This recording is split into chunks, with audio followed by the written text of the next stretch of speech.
Red Sox have come half a world away and have the first game and first win out of the way. Game 2 from the Tokyo Dome is next. Take me out to the ball game. High fly ball to right. At the wall, it is gone.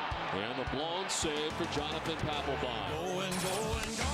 Swing, batter, batter, swing. Chavez hits it high and deep to right. It is gone. The walk-off home run for Eric Chavez. Into right field, a base hit. Unbelievable. Kurt Schilling went 8 2/3 innings without giving up a hit. Lost drives one to deep right field. At the wall, it is gone. Brandon Moss has paid instant dividends. He ties the game in the ninth. Ladies and gentlemen, boys and girls, welcome to Fenway Park.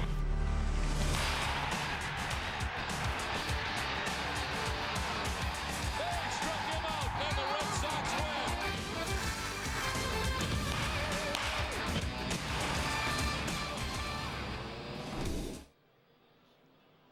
John Lester limbers up as the Red Sox and the Oakland A's prepare for Game 2 of the regular season from the Tokyo Dome. Hi, everybody. I'm Don Orsillo. Welcome to Red Sox Baseball, night number 2 of the season, and our first look this season at John Lester. Certainly a storybook last year for him. The way it all ended as he took Game 4 of the World Series against the Colorado Rockies. This year he comes in extremely healthy, and the numbers very, very good for John Lester over the course of his career. We take a look at a lot of them from last year over the last couple of years, and for John Lester, a very good spring as well. But during the regular season last year, 4-0. He's unbeaten in his last 15 games, an incredible career mark of 11-2 with an 846 winning percentage for John Lester.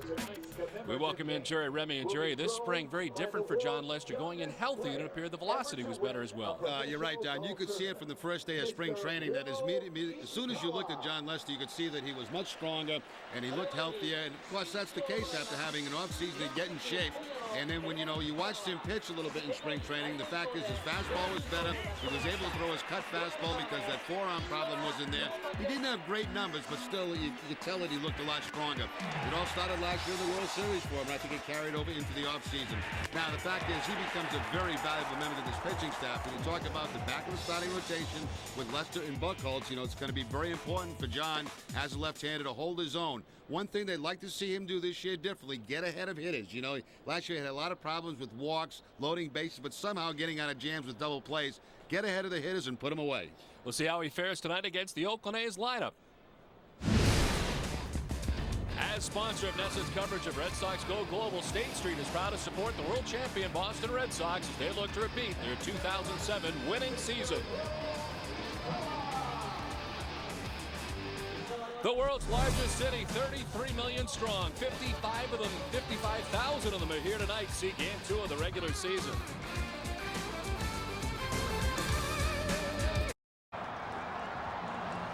Boston Red Sox baseball in Essen is brought to you by Southwest Airlines, Nissan, Ricoh, your local Lincoln Mercury dealers, and by Sovereign Bank, the official bank of the Red Sox Cable Network. And good evening once again, everybody. Welcome to Tokyo, and good morning at home as the Red Sox and the Oakland A's get ready for Game 2 of the regular season. Let's check out the Red Sox starting 9 tonight. Dustin Pedroia leading it off at second base for Boston with Kevin Youkilis at first base. David Ortiz, the designated hitter. Manny Ramirez in left field in the cleanup spot. Mike Lowell at third base. Brandon Moss in there again tonight as J.D. Drew's back, continuing to bother him. Jason Varitek does the catching, batting seventh, with Coco Crisp out in center field, batting eighth. Getting to start tonight, Julio Lugo at shortstop, bats ninth.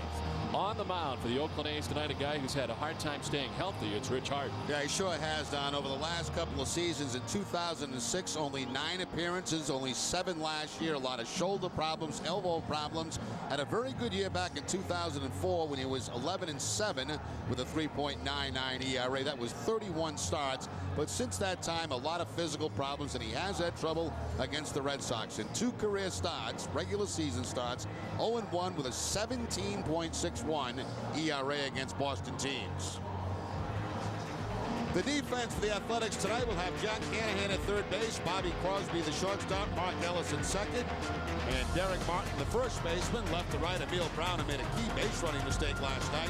Chris Denorfie will be in center field, Travis Buck the right fielder, and Kurt Suzuki doing the catching for the A's.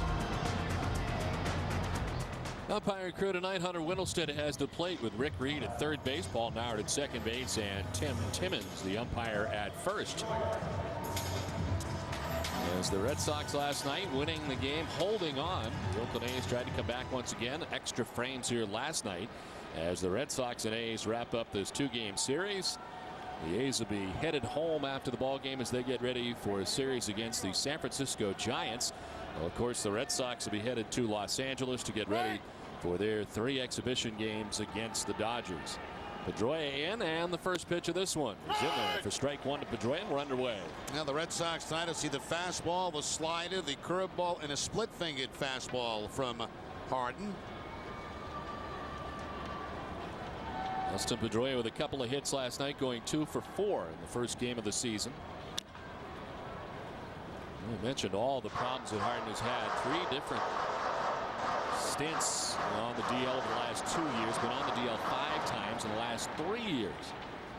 There's a lot of talk too, if he can prove that he's healthy, that maybe by the All-Star break the A's would move him and continue this youth movement that they're on. The 0-2 to Pedroia, and a swing and a miss, strike 3. Harden starts off with a strikeout of Pedroia. Well, Harden quickly gets ahead of Pedroia, puts him away with it looks like a slider that's going to be down and away. Pedroia strikes out for the first time this season. Remember, a year ago, he was one of the toughest guys in baseball to strike out. And down for Kevin Youkilis, who was 1 for 4 in the ball game last night. Ball 1. And takes ball 1 from Rich Harden.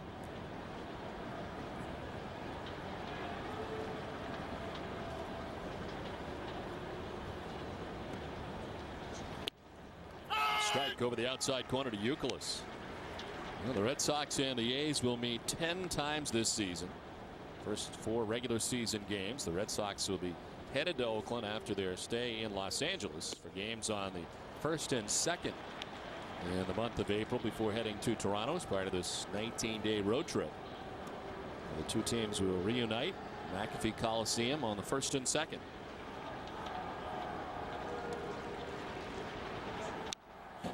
Nicholas carves it foul, and it hangs at 1 and 2. Harden that time at 95 miles per hour in our gun.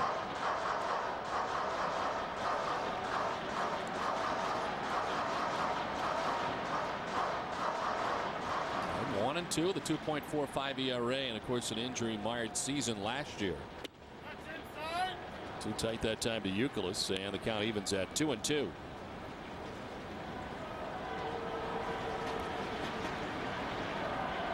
David Ortiz waiting on deck. Good night last night for Manny. Youkilis drives one high in the air to left field. Emil Brown back there with room, and he puts it away for out number 2.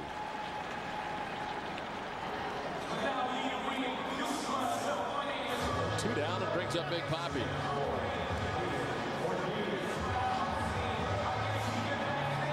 Look at 0 for 4 in the ball game last night. Still looking for his first hit of the season. Red Sox last night with the victory have now won 4 straight over the A's since last losing to Oakland June 6th of last year. Still Boston overall has lost 8 of the last 13 games to the Oakland A's, and again this year the 2 teams will meet 10 times. Now so far in his career, Rich Harden has never got David Ortiz out. He is 4 for 4 against Harden with a couple of home runs.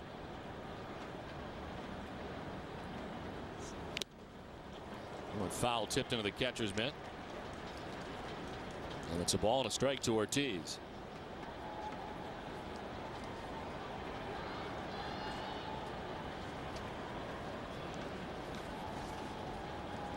Shift is on for David Ortiz as Mark Ellis is about 20 feet behind that infield line, and Crosby moved over behind second base.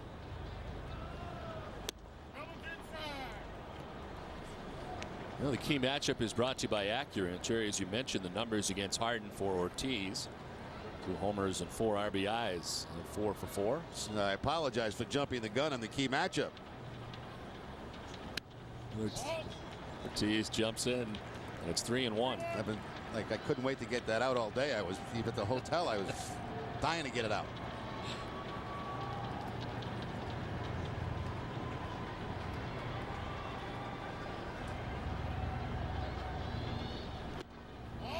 Outside, ball 4, and Ortiz makes his way down to first base. A 2-out walk allowed by Rich Harden. We were talking today to a couple of the players, Mike Lowell, J.D. Drew, on the way over to the ballpark, and they were talking about dimensions, and nobody really knows what it is to straightaway center field. They said it's pretty fair and legitimate from the left field line into the gap, and also from the right field line of the gap, but pretty deep out there in center. We saw a lot of balls die out there last night. Mike Lowell thought it was about 415 away. J.D. Drew thought it was about 410 away.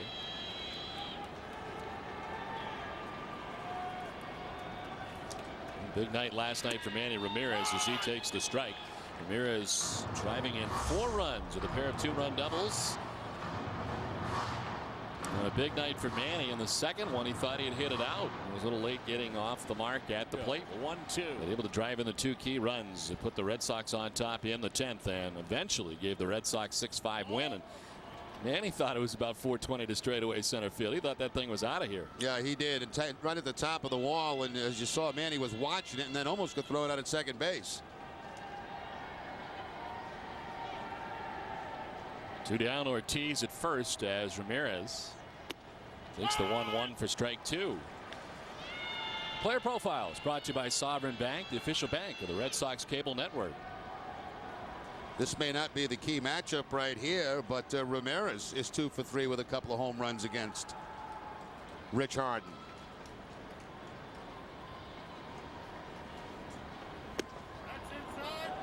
He's leaning into that one, and it's 2-2. Pretty good fastball again. That time clocked at 95 miles an hour.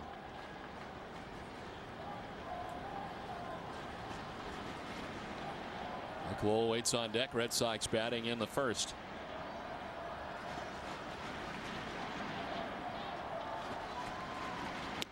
Swing and a miss. Harden strikes out Ramirez. Strikes 2 in the first. As the Red Sox don't score, the A's coming up.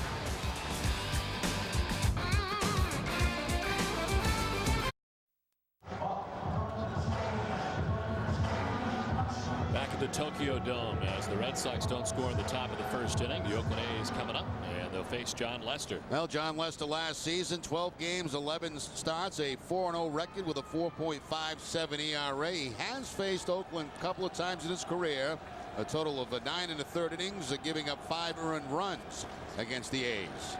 A few changes in their lineup tonight because of the left-hander.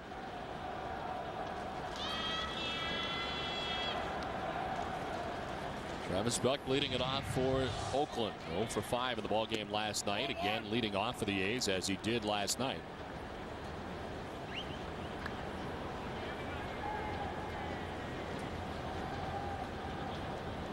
Buck making his 2nd consecutive opening day start in right field. This one kind of fisted out towards short. Lugo had to wait on it. A lot of spin. The throw low. But dug out by Youkilis nicely for the first out. Let's check out the Oakland A's lineup brought to you by Rico. We've seen Travis Bucky's in right, Mark Ellis at second base, Kirk Barton at first base, Mike Sweeney the DH, Neil Brown at left, Bobby Crosby at shortstop, Jack Hanahan at third base, bat 7, Kurt Suzuki doing the catching, batting 8, and Chris Denorfia in center field, bats 9th for the A's. So 1 down here in the last half of the first inning. It brings up Mark Ellis. Had a pretty good game last night. He was able to homer Taisuke Matsuzaka. He was 1 for 4 in the ball game last night.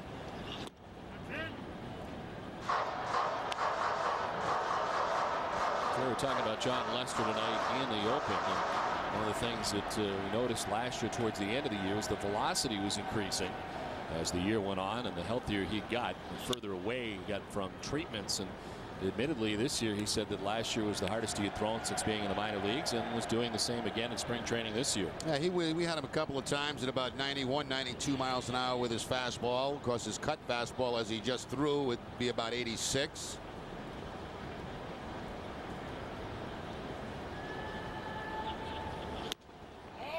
Last year, the Red Sox really trying to harness him. He wanted to be in a regular rotation somewhere, whether it be at Pawtucket or in Boston last year to begin things last season.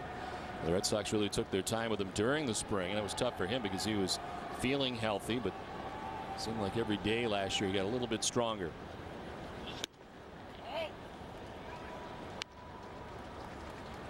And again, Don, as you mentioned in the open, the key for Lester getting ahead of hitters, keeping that pitch count down early in the ball games, eliminate some of those walks. He had almost like he was always wiggling out of some kind of jam last year. A lot of pitches thrown. He always seemed to look up around the 4th or 5th inning, and he's right around 100. And that's one thing that he's worked hard at trying to diminish. Youkilis down from first, handles out number 2. The defense tonight for the Red Sox will have Mike Lowell at third base, Julio Lugo the shortstop, Dustin Pedroia at second, and Kevin Youkilis at first. Left to right, Manny Ramirez, Coco Frisk as the starting center, and Brandon Moss the right fielder, Jason Veritek doing the catching for Lester. 2 down for Derek Barton. And will start at first base again. He bats third tonight. Jack Cust out of the lineup tonight for the A's, with bat behind him last night. Mike Sweeney, pinch hit, he is on deck as the DH.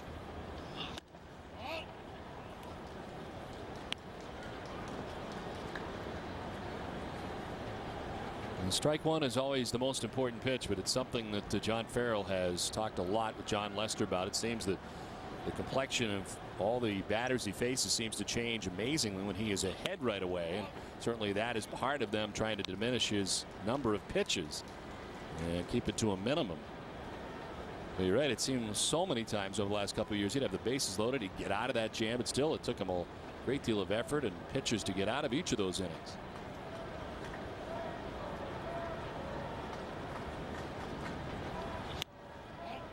2-0 pitch is a ball, and it's now 3-0 to Barton.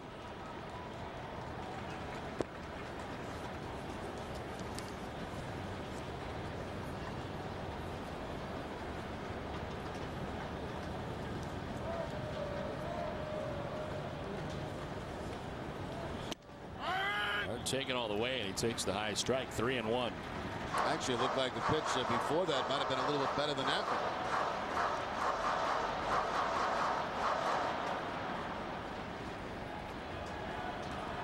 Sweeney waiting on deck.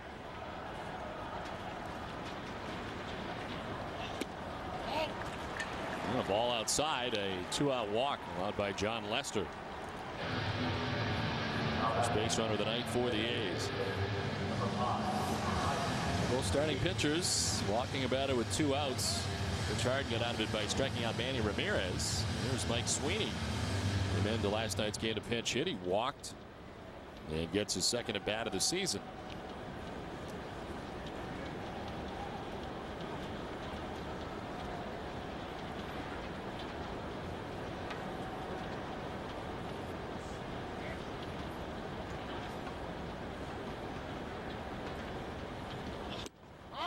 Strike one to Sweeney. The thing that's amazed me, Don, the last couple of nights is how quiet this place is. Sometimes not only in the game, but especially during batting practice. Yeah, even the music is pretty low. The music's low, everything. It's kind of strange.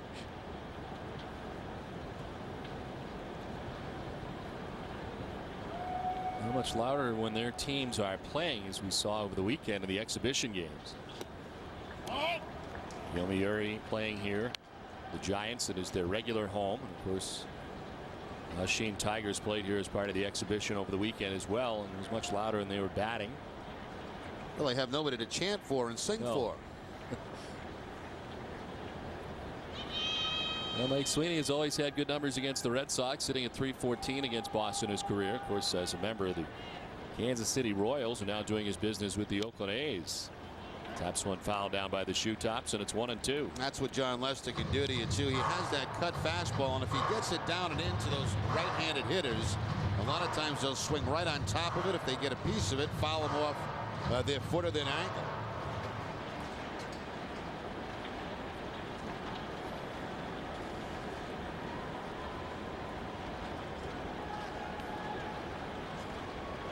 Two outs. Barton at first base, being held on by Youkilis. Now the 1-2 from Lester. Sweeney taking it the other way to right, but Brandon Moss is back there to make the catch. It ends the bottom of the first. Done with one from the Tokyo Dome. No score.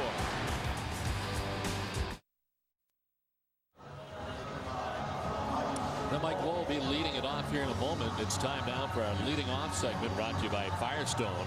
And we take a look at some of the stuff that took place last night. Brandon Moss became the 10th player to hit his first home run on a Sox opening day. And Mike Lowe is about to bat. He's now hit safely in all 9 of his career opening day starts. As the Red Sox were getting the win last night from Hideki Okajima. And taking that first game of the season. Brandon Moss last night didn't even know he was going to be in that starting lineup until just a couple of minutes before the first pitch, and that probably helped. We talked with J.D. Drew today, and the back just kind of locked up on him a little bit and stiffened up before the game yesterday. And with that long flight scheduled tonight after the game, decided not to try it tonight. And a couple exhibition games coming up, some chance for him to get some time off and get that back squared away. Well, he said he was okay to swing the bat, but the problem came when he tried to run his sprints prior to the game. And of course, so once he did that, he immediately got into the dugout, and that's when they took him out of the ball game. So you're right, Brandon Moss didn't have time to get nervous. Well, the swing and a miss, and it evens up at 2-2. And Harden looks like he's throwing the ball pretty well. You know, it looks like he's free and easy. Good pop on his fastball, a couple of good sliders.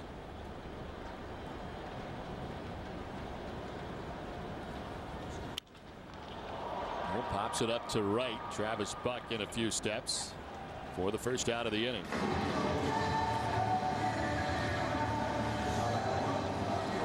Now, last night in the game, Brandon Moss, he got a changeup that was supposed to be away. It stayed inside, and Moss to tie the ball game up. I bet he had a tough time sleeping last night. Oh, pretty good night.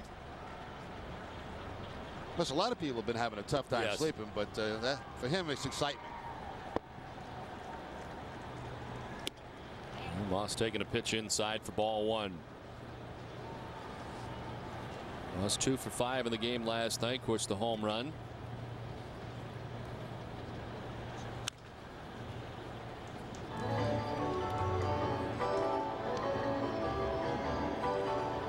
Brandon Moss, who made his major league debut with the Red Sox last season, appeared in a total of 15 games for the Red Sox. Terry Francona, who's got that uniform jersey underneath the jacket, but does have it on for the second straight night.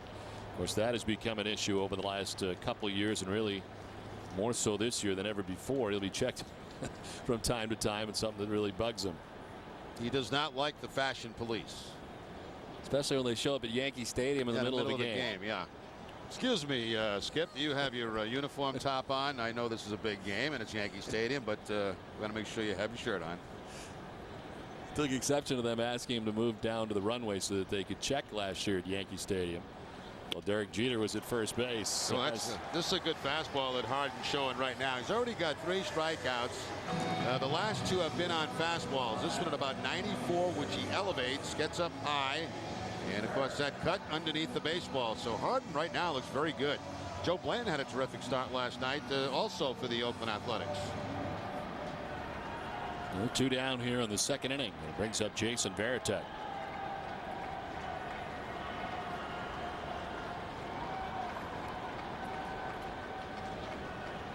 Varitek 0 for 4 last night's first game of the season.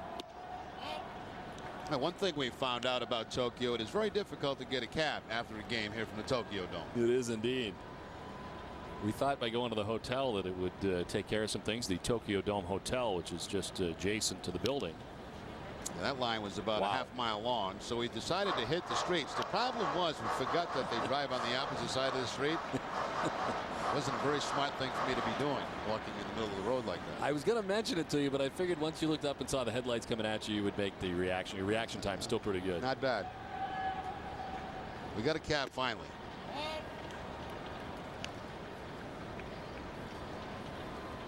Cabs are as clean as they come here in Tokyo.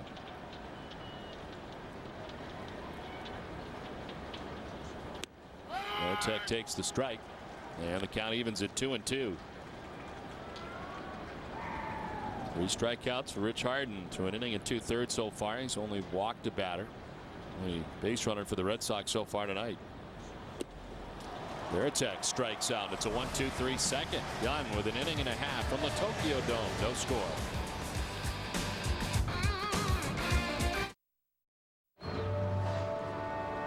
As president of Red Sox Nation, I want you. Sign up today to become an ultimate citizen and receive 2 tickets to a selected game. You also get a commemorative World Series citizenship card, exclusive ticket access to events at Fenway Park, MajorLeagueBaseball.com game day audio, and much more. Make your citizenship official today by logging onto RedSoxNation.com.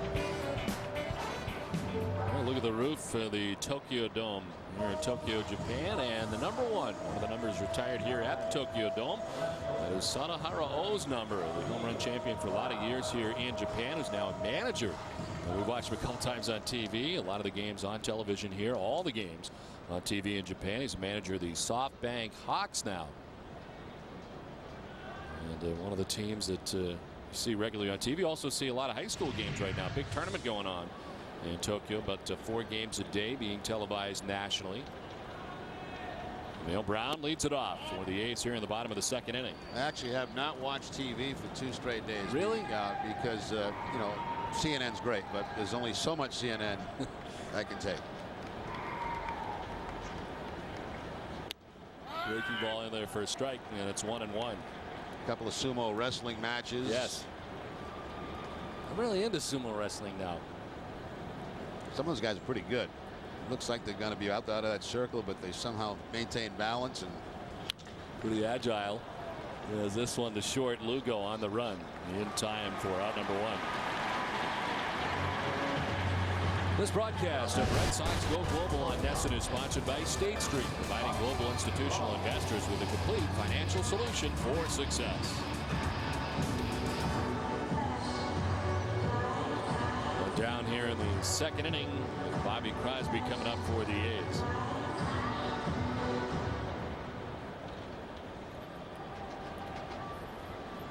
Crosby with a couple of hits in last night's game, going 2 for 5 with an RBI, the Oakland A's shortstop.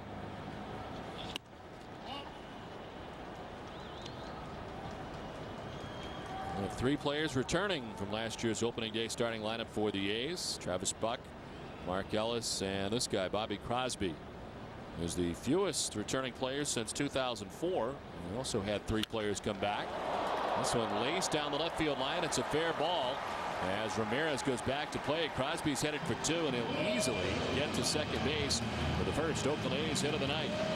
Well, he's had a nice start to the season, 2 for 5 in the ball game last night, and now gets on top. Looks like maybe a high cut fastball from John Lester. It is the cutter. It does stay upstairs, and Crosby on top of it and right down that left field line for the double.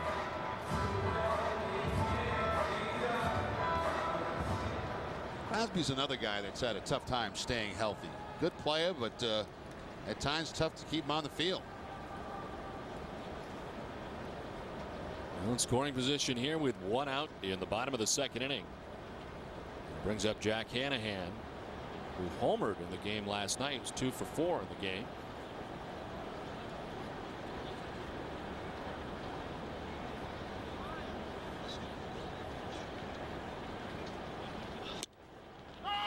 Hanahan, who hit 3 home runs last year for the A's, able to get one here last night.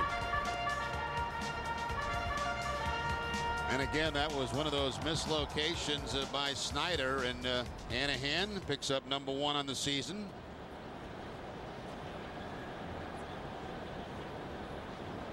Hanahan, 28 years old, from St. Paul, Minnesota. Check swing foul off Veritek and back towards the screen. 0-2. First broke into the majors with the Tigers in 2006, playing in 3 games with Detroit, and then last year in 41 games with Oakland. He had a .278 last season. The 3 homers I mentioned, 24 runs batted in.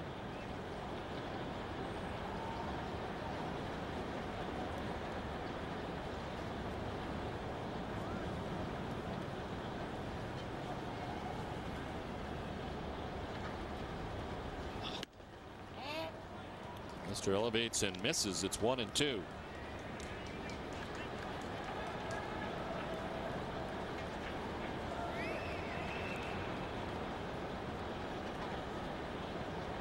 Lester ended up finishing last year 4-0 during the regular season in 12 games, 11 starts. Of course, the dramatic finish to his season last year, winning Game 4 of the World Series for the Red Sox in place of Tim Wakefield, who had taken himself off the roster last year.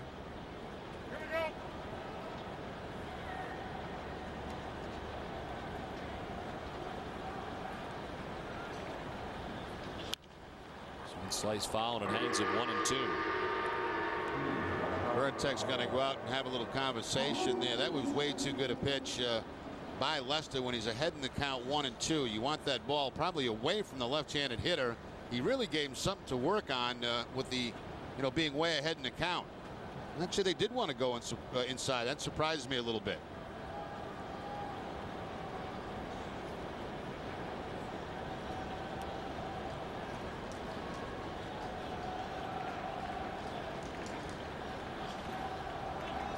And smothered by Veritek as the count moves to 2-2.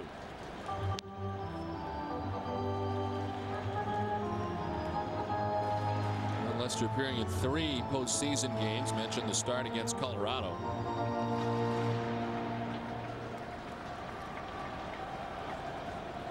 Ended up 3 scoreless relief innings in Game 4 of the American League Championship Series at Cleveland. A total of 8 2/3 shutout innings with only 4 hits allowed in his final 2 postseason appearances. And again, Veritek to the mound.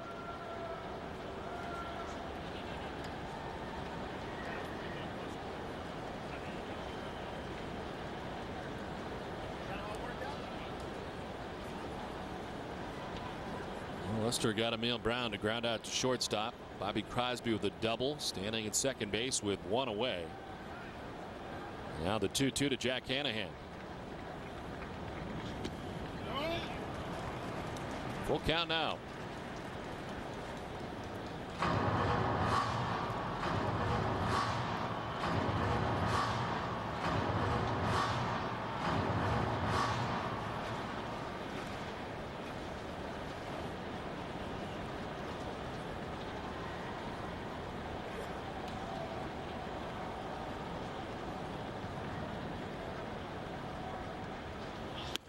Swing and a miss. And on the first strikeout for John Lester tonight. His second out here in the second inning. Well, he showed him a breaking ball away and then back up and in with the fastball to pick up the strikeout. Boy, a lot of these left-handed hitters are very similar for the Athletics. A lot of them have that slight uppercut swing, and as I mentioned last night, those type of guys can be very vulnerable to high fastballs. So 2 down, Bobby Crosby at second base, and Kurt Suzuki, the batter, had a hit here last night, going 1 for 5, the A's catcher.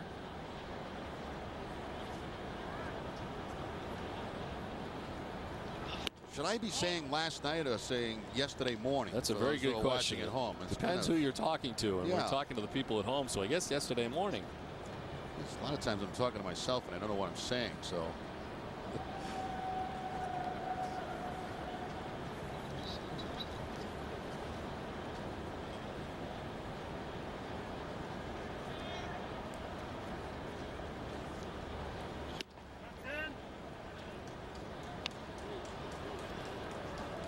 Kurt Suzuki was born in Hawaii, grew up in Southern California, Redondo Beach.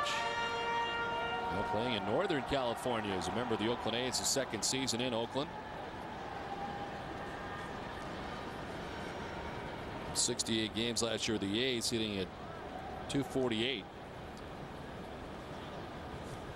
And really playing the bulk of the second half after Jason Kendall had been traded away.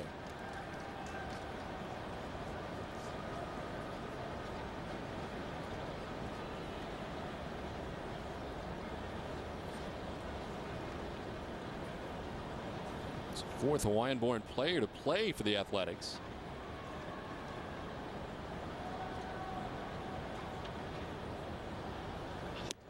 As he takes a strike, and the count's now 3-1.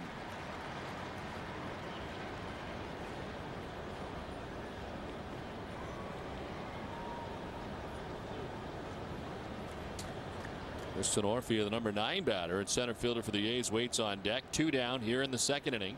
with Bobby Crosby at second base.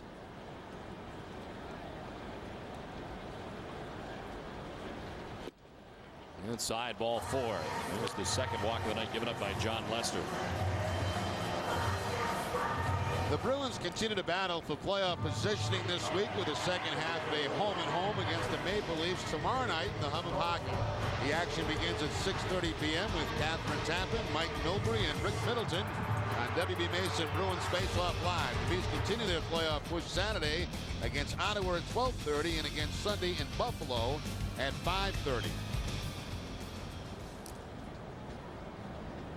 So 2 down, runners at first and second. And it brings up Chris Denorfia. Late swing by Denorfia is full, and he's down 0-1. It'd be interesting to see how this center field position plays out over the season for the Athletics. Sweeney out there last night, Denorfia tonight.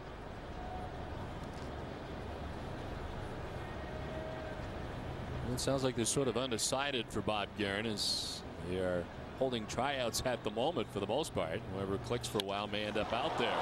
Goes the opposite way into right center field, well placed. As around from second base comes Bobby Crosby. Throw goes into second as the A's take the 1-0 lead. A 2-out RBI for the number 9 man, Chris Denorfia, as Oakland on top 1-0.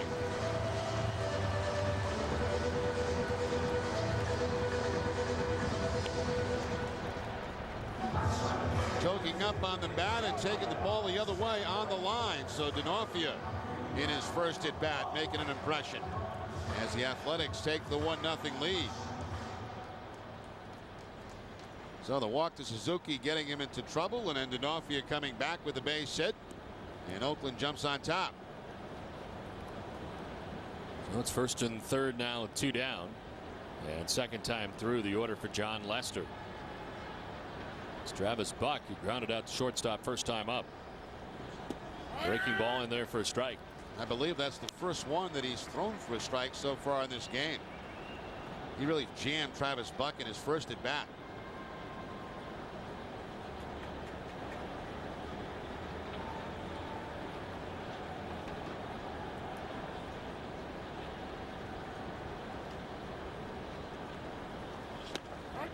Another strike, and Buck is quickly down 0-2. Curveball followed by the cut fastball from John Lester.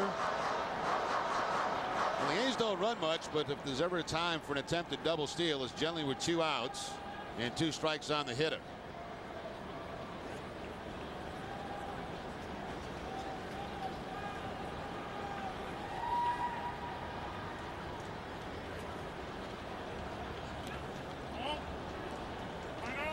Travis Buck, one of the young Oakland A's. He was 24 years old, second year with the Oakland A's, last year in 82 games with the Athletics, sitting at 288.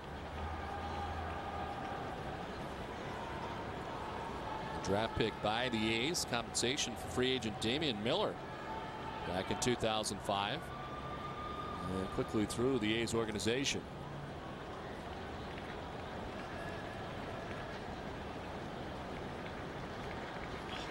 One-two, strike 3. Well, Lester comes back to strike out Buck, but the A's get a run, take a 1-0 lead at the end of 2. Now it's on to the top half of the third inning. The Oakland A's striking first here tonight as they take a 1-0 advantage, grabbing a run in the bottom of the second inning off John Lester. The Red Sox this inning will feature Coco Crisp, Julio Lugo, and Dustin Pedroia in the third inning. Last night, Jacoby Ellsbury making a terrific catch going back to the center field wall. He did tweak his back a little bit, but that's not the reason he's out of the lineup today. Terry Francona said he was definitely going to play Coco Crisp anyway in this ball game tonight, of course, unless Ellsbury had like a 6-for-6 night last night. But the injury not at all serious to Ellsbury, and a great catch in that game last night. Coco getting the start tonight, as he pinch ran in the game last night. It's now his third season with the Red Sox. Certainly an outstanding defensive year for him last year. So he ranked second among all Major League outfielders with a .998 fielding percentage, just behind Ichiro. Coco 1 error in 416 total chances.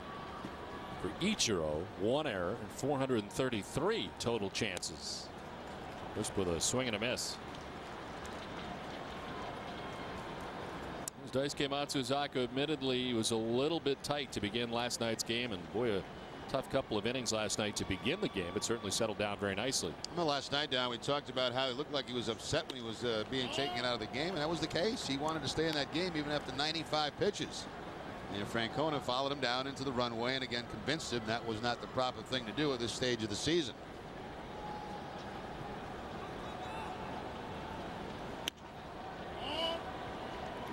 Well, he'd been pitching the best he had all night, really, at that point when he left after a couple of back-to-back very good innings.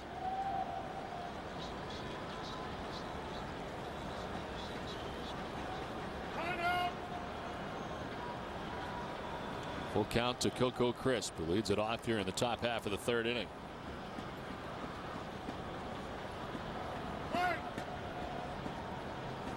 Harden with 4 strikeouts so far tonight. Make it 5 as Crisp goes looking for the first out here of the third inning. Now again, the fastball from Harden as he picks up that corner down and in about knee high to Coco Crisp. So 3 in a row, Moss, Veritek, and now Coco Crisp. Has to be an encouraging sign for the A's to see Rich Harden throwing like this. One down, 5 in a row, retired by Harden and his Julio Lugo. And a couple of hits last night, going 2 for 4.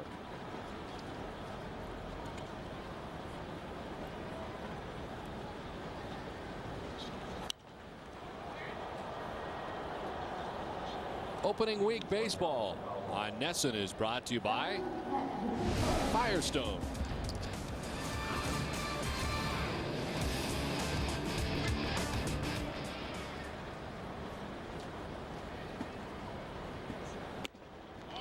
Lugo takes ball 2, and it's 2-1 to the Red Sox shortstop.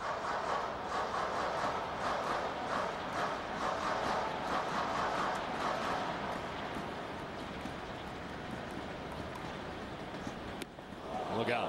Lugo ducking back out of the way. Just did elude him as he ends up in his hip pockets.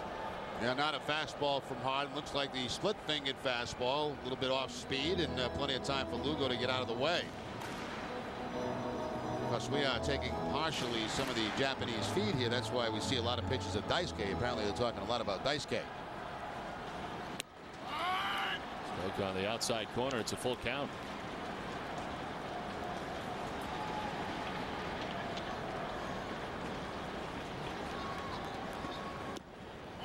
There's ball 4. The second walk allowed by Harden. A 1-out walk this time.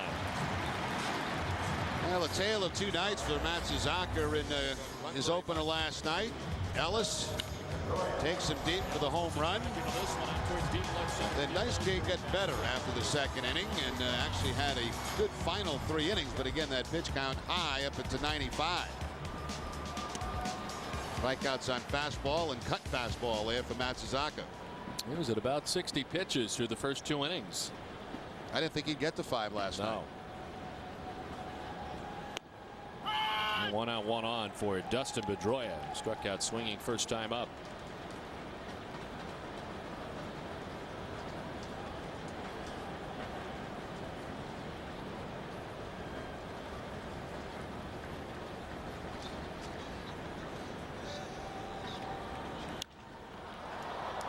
Pedroia lifts it down the right field line. That'll make its way back and out of play. The league leaders are brought to you by Olympia Sports, the official sporting goods retailer of the New England Sports Network.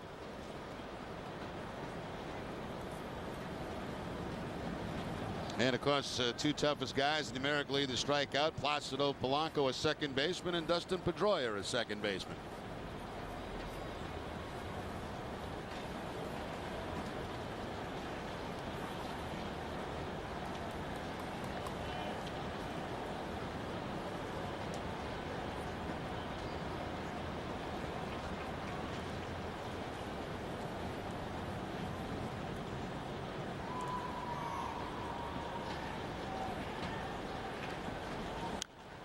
After the 0-2 sends it foul off to the right.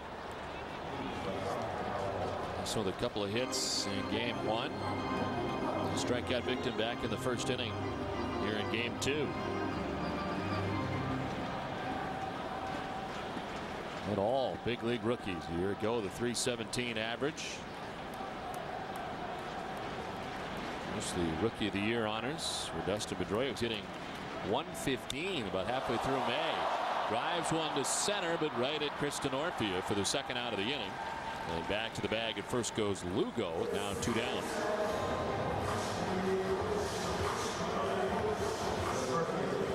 Now with 2 outs, a good chance that Lugo, if he gets the jump, will be on his own to try to steal second base. 33 a year ago for Julio Lugo.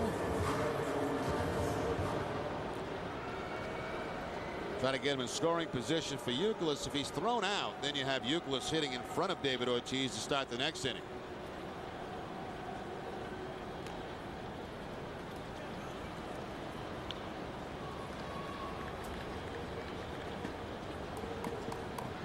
Big Papi waiting on deck. As Kevin Youkilis bats now. Fly to left first time up. Another check for Harden of Lugo.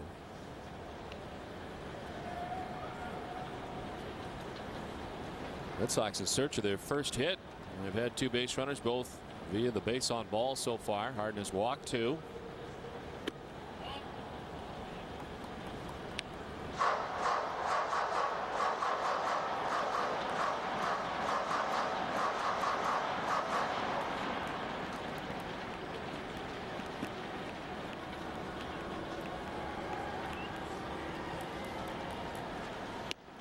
Strike over the outside corner. It's a ball and a strike now to Youkilis.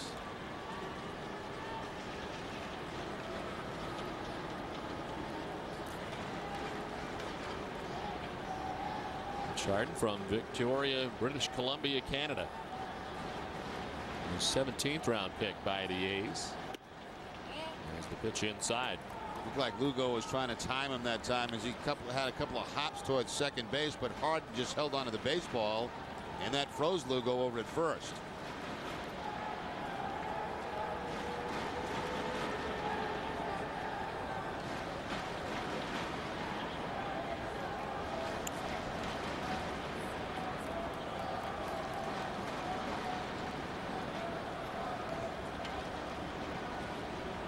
Two down, Lugo at first base.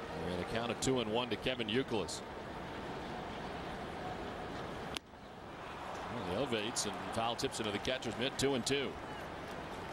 Not much movement on that fastball from Harden. Just a good over the top straight fastball. This one about 93 miles an hour.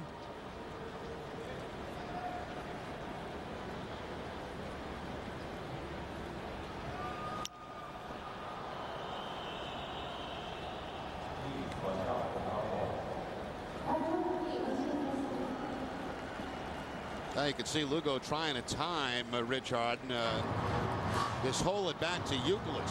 Finally, he does take off, but with 2 strikes, Youkilis fouling it back.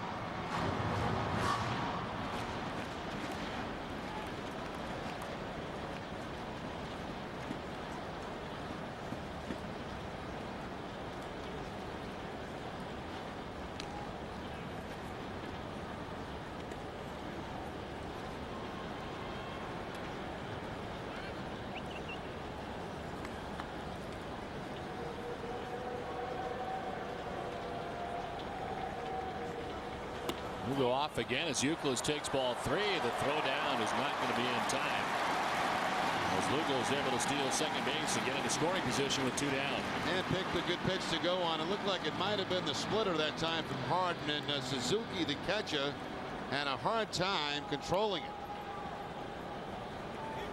So Lugo does pick up the steal, gets into scoring position for Youkilis.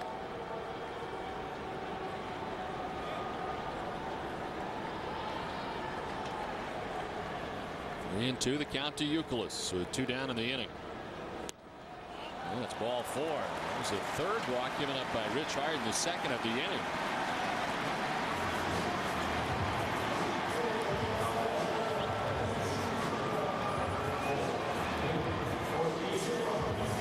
Two out, 2 on. And a chance here for David Ortiz. He walked in the first inning.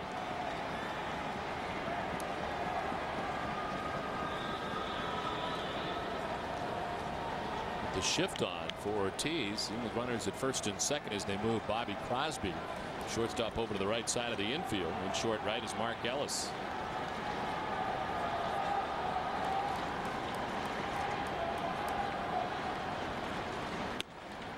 And as usual, the shift down in the infield, with the outfield pretty much playing straight up for Ortiz. That's the way most teams will do it.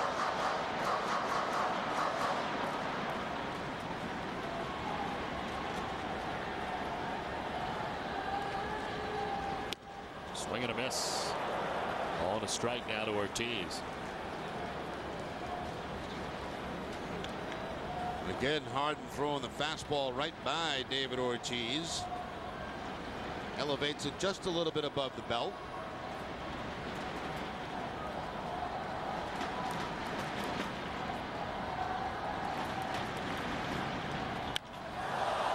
Popped up as Hanahan, racing into foul ground down the left field line, has got a play.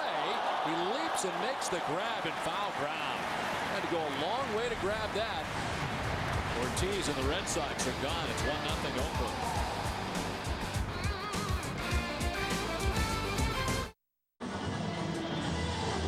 Covidien is a proud sponsor of the Red Sox and the Red Sox Foundation, helping to raise money for life-saving cancer research.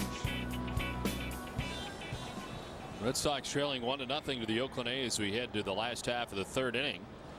2, 3, and 4 for the A's. Mark Ellis, Derek Harden, and Mike Sweeney to face John Lester. A's have had base runners in every inning. Left a man on in the first, and were able to score in the second inning, leaving runners at first and third.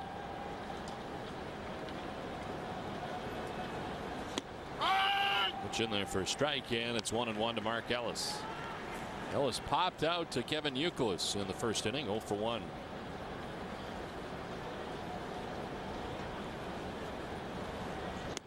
Breaking ball drops in there for a strike. 1-2.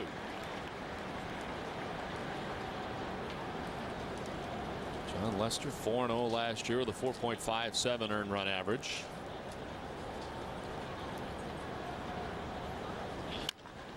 Hard hit, but foul outside of third. This with 2 hits. Bobby Crosby with a double. He'd come around to score last inning.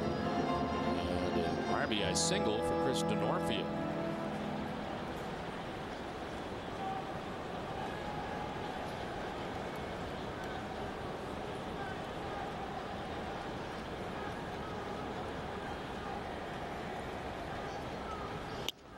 Kind of a strange offseason for John Lester, and talking to him a couple weeks ago in spring training.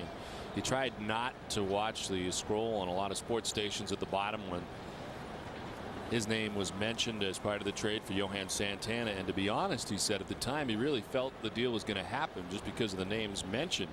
He thought for sure that he was going, and actually it sort of got himself acclimated in his mind to going to Fort Myers. But as a member of the Minnesota Twins, he really thought it was going to happen. And when it didn't, it was much to his surprise. He tried to, after kind of the weeks went on and lingered, and still nothing had happened, tried to put it out of his mind, but friends were always calling and saying that it had flared up again, and the offer was still there and very much on the table. So it was a very strange offseason for John Lester.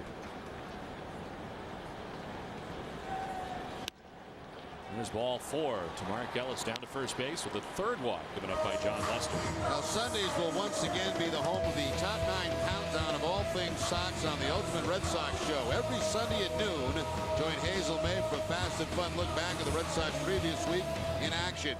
She'll have interviews, special guests, plays of the week, and so much more. That's every Sunday at noon on the Ultimate Red Sox Show. Well, you're right, Don. You know, a lot of guys probably will trying to avoid watching some of those reports because there are a lot of names being thrown around, both on the Red Sox and the Yankees. It sounded like there were a couple of different packages, one that had John Lester in it, one that had Jacoby Ellsbury in it. So Jacoby Ellsbury also was very mindful of what was going on during the offseason. He was trying to not pay attention to it as much as he could until it came down to it. I guess when it's out of your control, there's not a lot you can do. But that's got to be tough, though. I'm not sure you've ever been through that situation where your name's been mentioned in a trade scenario. And foul back to the screen of the count 0-2. Well, for me, it was a good thing because I went from the Angels back home to the Red Sox. So in my case, it was a positive thing. But for most guys who enjoy being where they are, it's a very difficult thing to go through.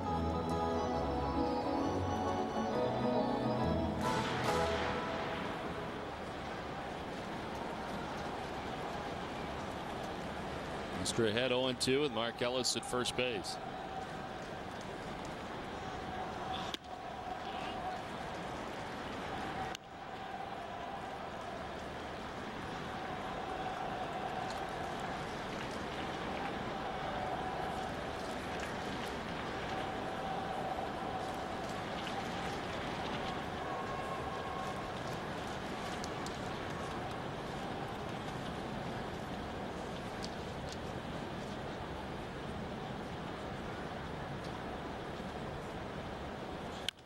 Breaking ball is popped up the shallow left. Manny was pretty deep. Makes his way in and makes the catch for the first out in the bottom of the third. We had a chance today to attend a function for the Red Sox destination folks who have made their way over to Japan. And Manny Ramirez was quite the hit at that show today. Manny's a totally different guy. Unbelievable. Talking to the media, going to functions. And he was really the life of the party. I mean, he talked a lot. Took a lot of questions from the fans. Said today that one of the things he wants to do is win the RBI title again. Then off to the fast start last night with 4 RBIs.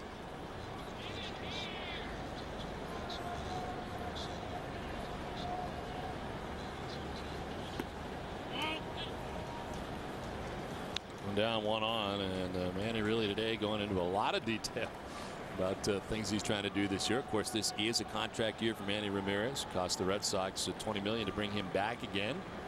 Series of options that are in his contract, this being the 8th year of his contract.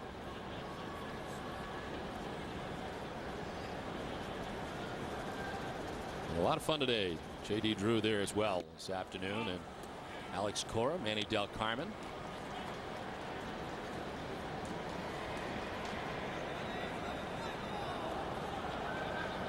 Talking about his 500th home run, when that'll take place. Very important to him that it happens at Fenway Park, but he wants to have it out of the way in the first month of the season if possible.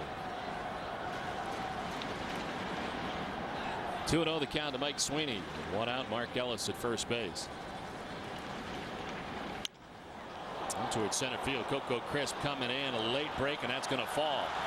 As heading for third base is Ellis. Apparently he read it very well as he took off and gets to third, and now the A's have runners at the corners. Yeah, he really did. That's a good base running play by Ellis. Is you know, one of the jobs when you're on base, make sure you know how deep the outfielders are.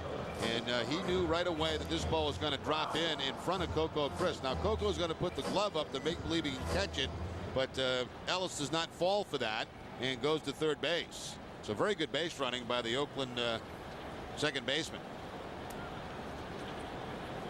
2 on, 1 away, and it brings up Emil Brown. Sweeney actually got jammed a little bit on that pitch, but still muscled the ball in the center field for the base hit. Well, takes the breaking ball outside for ball 1. Bounced out to shortstop first time up.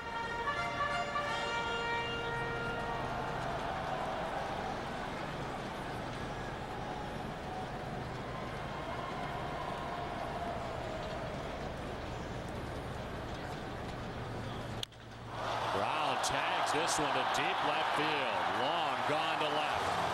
A 3-run home run for Emil Brown, his first of the year, and just like that, the A's jump on top 4-0.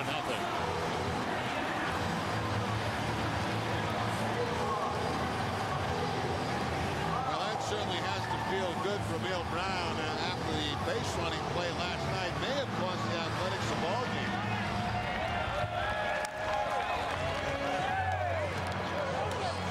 Whatever it was from John Lester, and I think it may have been a cut fastball, was very flat and just stayed right out over the plate. And Emil Brown with the 3-run home run. Well, John Lester giving up 10 home runs in 63 innings last year. He's up his first of this year for Emil Brown. It's a 3-run shot.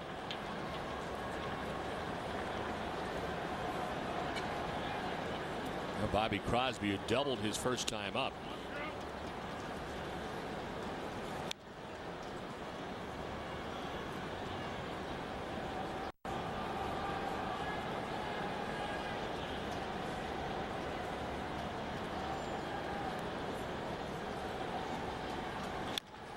Crosby chops one foul outside of third.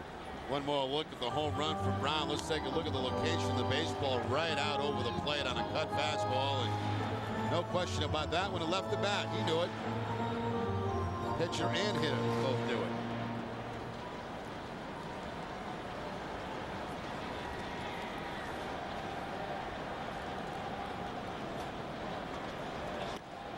Crosby punched at it. And it's strike two, 2-2.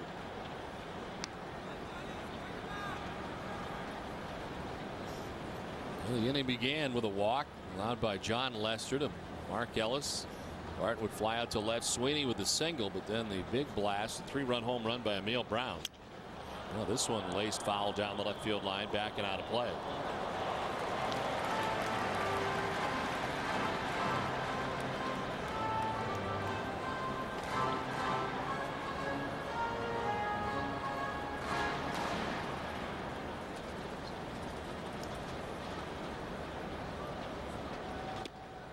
Inside to Crosby in a full count.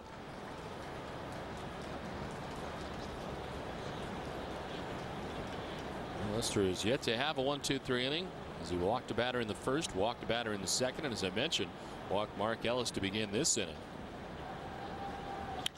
A fly ball to center field. Coco Crisp backpedaling with plenty of room, puts it away for out number 2.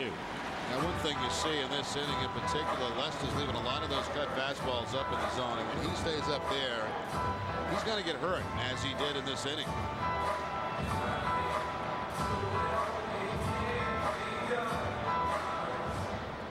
Veritek sets up away, and there you see that cutter again up above the belt, just above the belt. Good pitch to hit, but the long fly ball out to straightaway center field.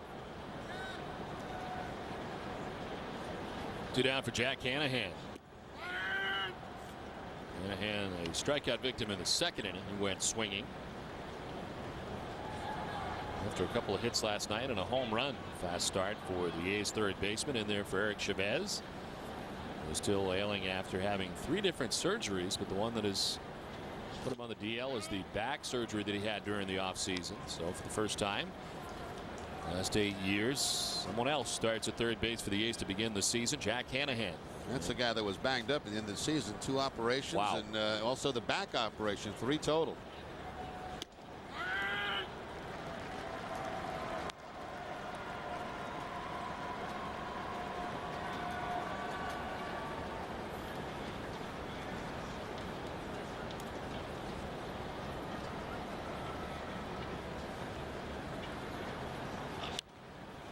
Hanahan carves it foul to the screen. Will do it again with a count of 1-2. Last time he got Hanahan with a inside fastball. As we look at Suzuki on deck, we'll see where he goes here ahead in the count. 1-2.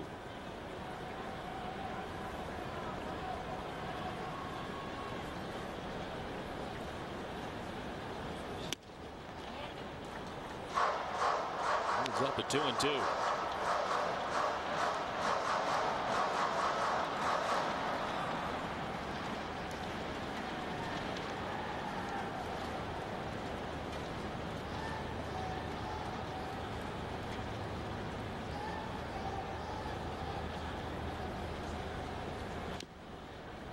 Reaching to get a piece of that, and that time was Hanahan. I see Veritek wearing white tape on his fingers. There's a couple of reasons the catchers will do that. Sometimes it's for the pitcher, but on other times it's for the middle infielders. If it's a dark atmosphere you're playing in, and it is a little bit dark in here, sometimes it's hard for the second baseman, shortstop to pick up the signs.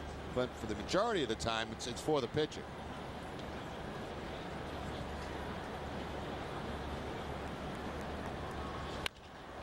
To right field, and that's in for a base hit in front of Moss. Hanahan, a 2-out single, the third hit of the inning now for the A's.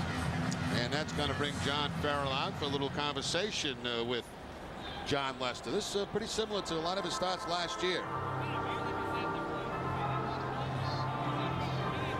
Well, for every Red Sox game that goes into extra innings or the Red Sox record a save, CVS Pharmacy will donate $500 to Children's Hospital Boston. CVS Pharmacy is the official pharmacy of the Boston Red Sox. Of course, they went extra innings last night, so $500 was donated to Children's Hospital Boston. The Red Sox don't want to get into the bullpen too early tonight, as John Lester trying to get through the third inning here. With 2 outs, he's allowed a single to Jack Hanahan. It's the bullpen already busy as David Eidsman is up down below in the pen. Yeah, I was going to say, Don, there's really no reason not to. You don't have another game that's an official one until next Tuesday. So if you got to run them all out there, go ahead. Well, Kurt Suzuki, the batter, he walked in the second inning.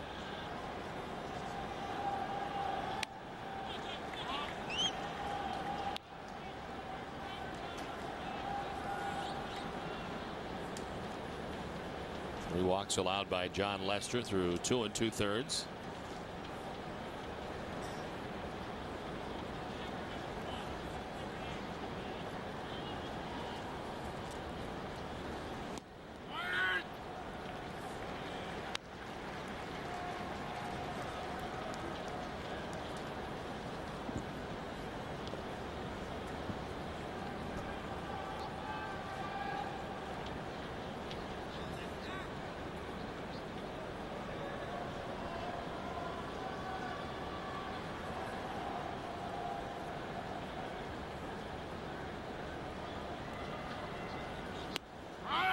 The breaking ball drops in there for striking the count 1-2. An 18-minute wait for Rich Harden as John Lester tries to work his way through the third inning. Well, you know, as I mentioned in the open, I think one of the key things about this edition of the Red Sox is going to be their 4 and 5 starters. Both young guys, Lester, Buckholz.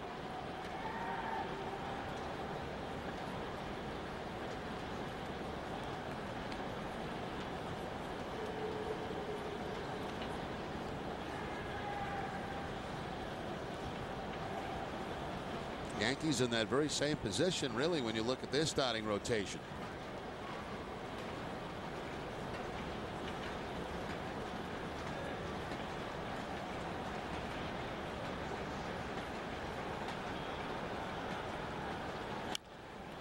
This one popped up as Veritek gives chase and makes the catch that ends the inning, but the damage done in the inning. A 3-run shot from Neil Brown as the A's on top 4-0.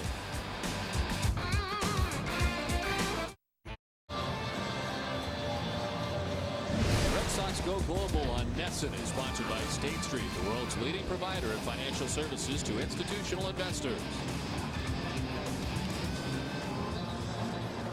Well, we head to the top half of the 4th inning. The Oakland A's on top now 4-0. And it's our pleasure to welcome the chairman of the Red Sox, Tom Werner. And Tom, hey, Don.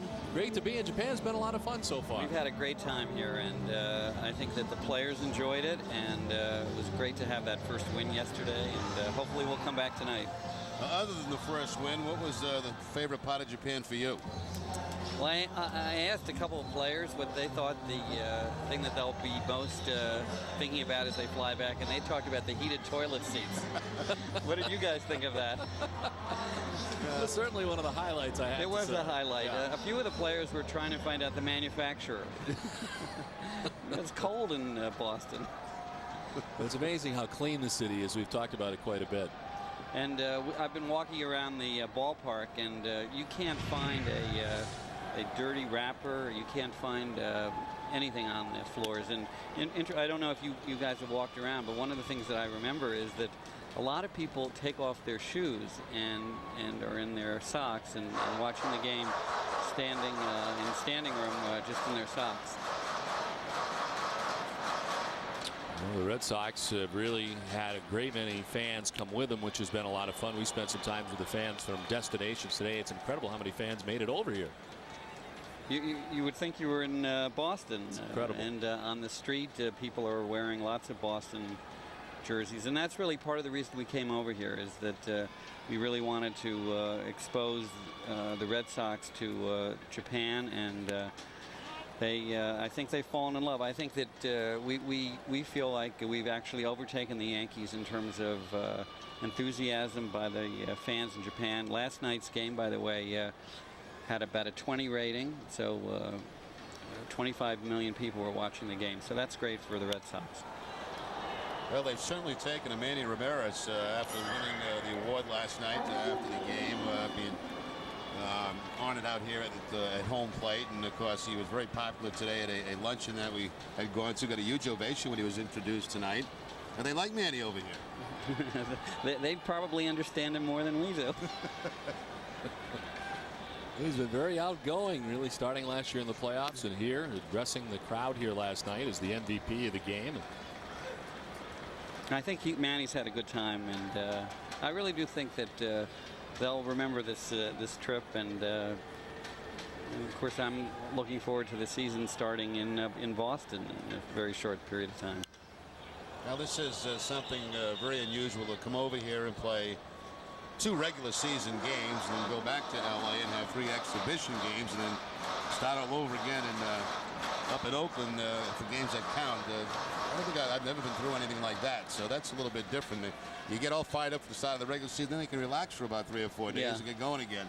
Well, when we first started talking about it, it was important to us that the players have some time to adjust their body clocks. Manny Ramirez strikes out. That's the 6th strikeout for Rich Harden. I think Rich is pitching a pretty good game tonight, isn't he? Yeah, he is. And he's pitching this game very similar to what Joe Blanton did last night early in the game of the Red Sox. I believe that's the splitter again that stays inside corner to pick up the strikeout. So the second time he's got Manny. Tom, our next telecast will be from the LA Coliseum on Saturday. Looking forward to better than 100,000 fans to see a Red Sox game. That's going to be pretty special. I heard that they've...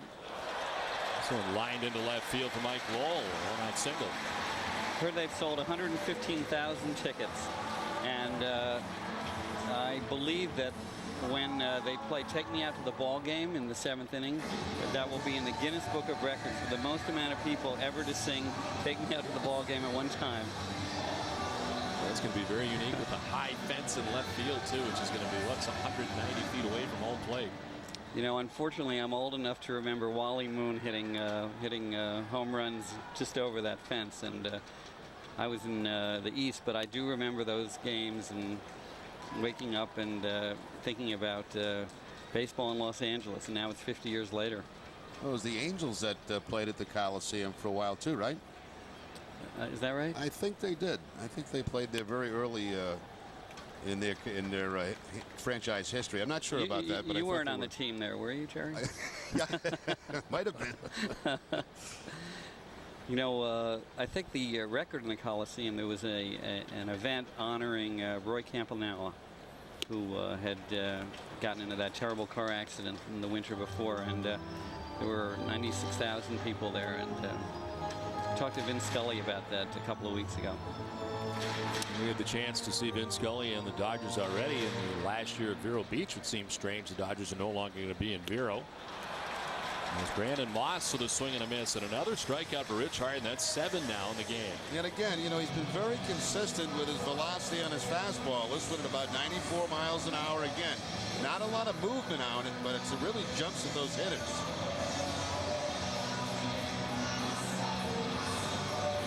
A very impressive first outing of the season here for a guy that they just hope can stay healthy. 2 down, Mike Lowell at first base, and here's Jason Varitek, who struck out swinging first time up. Well, he chops one to the first baseman, Derek Barton, who put it away, and Harden's out of the inning unscathed. Tom Warner, great to see you. Thanks for stopping by. Good to see you, and I'm looking forward to those championship rings when we get back to Boston. I'm looking forward to getting back to Boston. Thank you. 4-0, the Oakland A's on top. Red Sox Nation's gone global. Join host Tom Karen for an inside look on the Red Sox historic voyage to Japan. Nessus presents Red Sox Go Global, sponsored by State Street. Premieres Saturday night at 9:30. You're watching Nessus, home of the world champion Boston Red Sox. Tonight at 5:30, don't miss the Globe 10.0 presented by Verizon. Bob Ryan is joined by John Powers to preview the Sweet 16, talk Red Sox, and the rest of the 10 hottest topics of the day. Join them tonight at 5:30 and get the point. Red Sox trailing 4-0 as we head to the last half of the fourth inning. Chris Denorfia, who singled to drive in the game's first run back in the second inning, leads it off. Shows bunt. Jason Varitek taking that on a hop. So the Red Sox destinations folks we met today coming dressed in full Red Sox costume from earlier. Even some of the Oakland fans who have made their way over to Japan. Yeah, that lady we saw with the red sock that she's wearing, she was wearing that at the luncheon this afternoon. She's been wearing it all week. Saw her in the lobby a few days ago.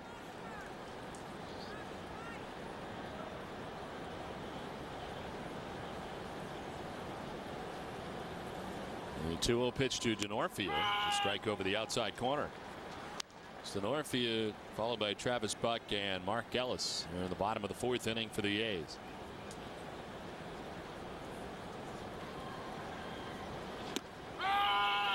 It's a strike in the count, 2-2. David Eidsman, who had been up last inning when John Lester ran into trouble, is back up again in the Red Sox pen.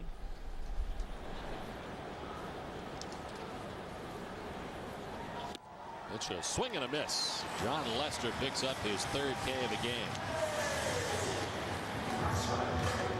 John Lester goes to the cut fastball down and in. Exactly where he wants it. And last time Denorfia with that line drive to the opposite field. This time with the strikeout and the cutter down and in. There's Dice K again.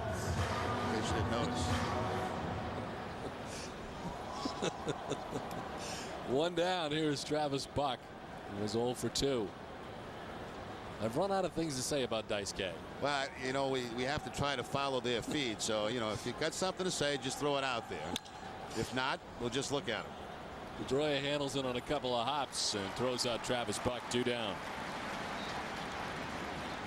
Well, hey, Sox fans, remember that if you need medical care while at Fenway, visit the Beth Israel Deaconess First Aid Stand behind Section 12. Beth Israel Deaconess Medical Center is the official hospital of the Boston Red Sox and all of Red Sox Nation.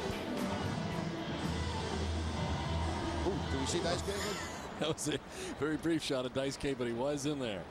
As there's 2 down here in the fourth inning, it brings up Mark Ellis. Yes. Yeah, there's more Dice K. Still in the Red Sox dugout. Pitch in there for a strike. I got a feeling we're going back to him. Ellis hit the home run against him, right? Yes. We may see him again. Ellis hitting it yesterday to give the A's the early lead. Tap foul at the plate. He's down 0-2. Nice came out Suzaka. See, I know how these feeds go. We used to do this a little bit more often back in the day. Yes, we did. A lot in the old days. There were a lot of split feeds in baseball. Every time we go to New York, we'd have a split feed.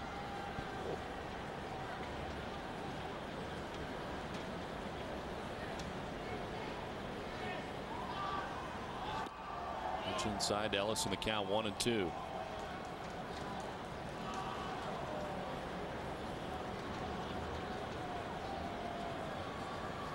Ellis has popped out to first base, walked and scored in the third inning. It was a big inning for the A's, a 3-run shot for Emil Brown. Strike 3 call. Best inning of the game for John Lester. Enjoys a 1-2-3 fourth. The end of 4. The A's on top 4-0. State Street, proud sponsor of Red Sox Go Global on NESN, provides the world's institutional investors with the tools that help them succeed. As we head to the top half of the 5th inning of the Red Sox trailing 4-0. It's time now to check out the pitching line, brought to you by Nissan. And Rich Harden with 7 strikeouts so far through the first 4 innings. He has walked 3 and given up just 1 hit, a 1-out single by Mike Lowell in the 4th inning. Red Sox have had some chances. They've stranded 4 men through the first 4, but Rich Harden has been very good, and he deals with Coco Crisp, Julio Lugo, and Dustin Pedroia here in the 5th. Coco, a strikeout victim in the 3rd inning as he went looking, and this time chops 1 foul. Harden has had at least one strikeout in every inning. He struck out 2 in the first, 2 in the second.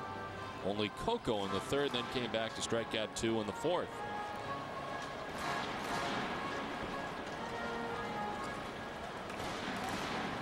Ahead of Crisp, 0-2. And up and in. Send a Coco back out of the way.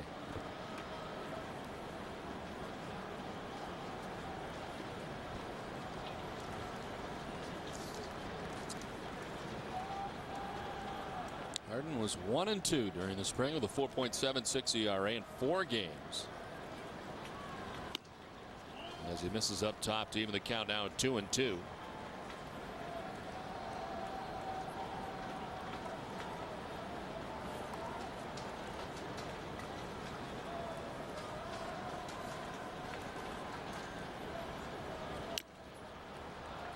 Coco getting a piece to stay alive off the glove of Kurt Suzuki.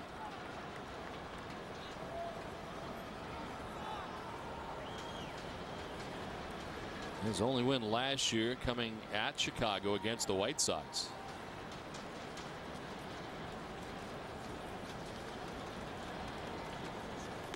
Swing and a miss. Second time that Crisp has struck out. That's 8 Ks for Rich Harden. Well, after 2 years of basically being inactive, this is a very impressive start to the season for Rich Harden. High splitter that time. It did stay up in the zone, but still no contact by Coco Crisp. He's basically been fastball splitted today. A few sliders mixed in. One down for Julio Lugo.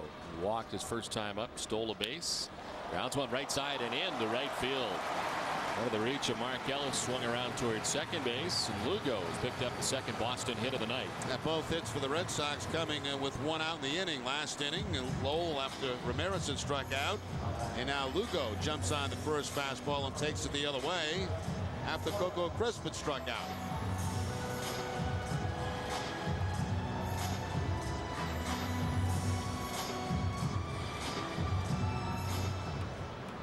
Umpire stepped in the bat, almost rolled his ankle. 1 out, 1 on. The top of the Red Sox order, Dustin Pedroia to bat. And headed out towards shortstop, and they'll turn it into 2 and end the inning as Pedroia grounds into the 6-4-3. We're halfway through this one with the A's on top 4-0.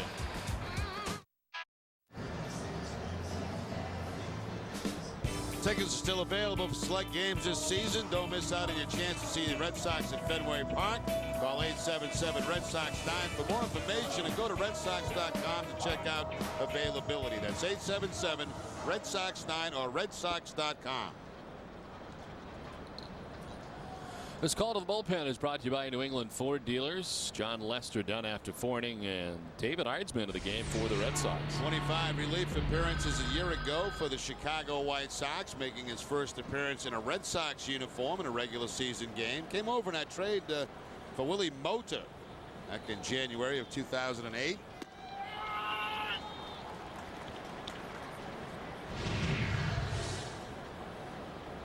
John Lester departing after 4 innings and enjoying a 1-2-3-4. So kind of left on an upbeat note after a tough couple of innings tonight, throwing a lot of pitches and giving up the 3-run home run in the third to Emil Brown that has the A's on top 4-0. And the numbers again: 4 innings pitched, 5 hits, 4 runs, walked 3, struck out 4 for John Lester in his first outing of the season.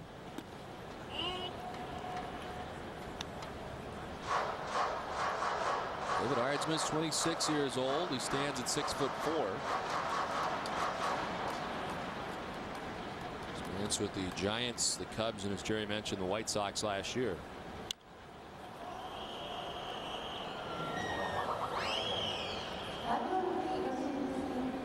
He attended Penn State University before transferring to Rice University.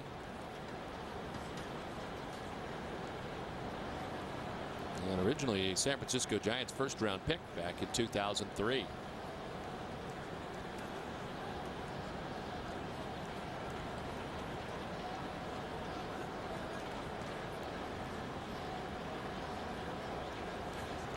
To the count to Derek Barton, who leads it off here in the bottom of the 5th. Yeah, the strike 3 call to Barton.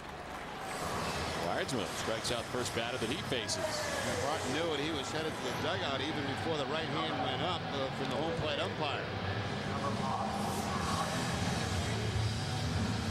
Looks like a split-fingered fastball here from Arnsmer. Right on the outside corner, and you can see the get a vocal sign, first. You can hear the umpire say strike 3, but visually he was on his way back before we could see that sign.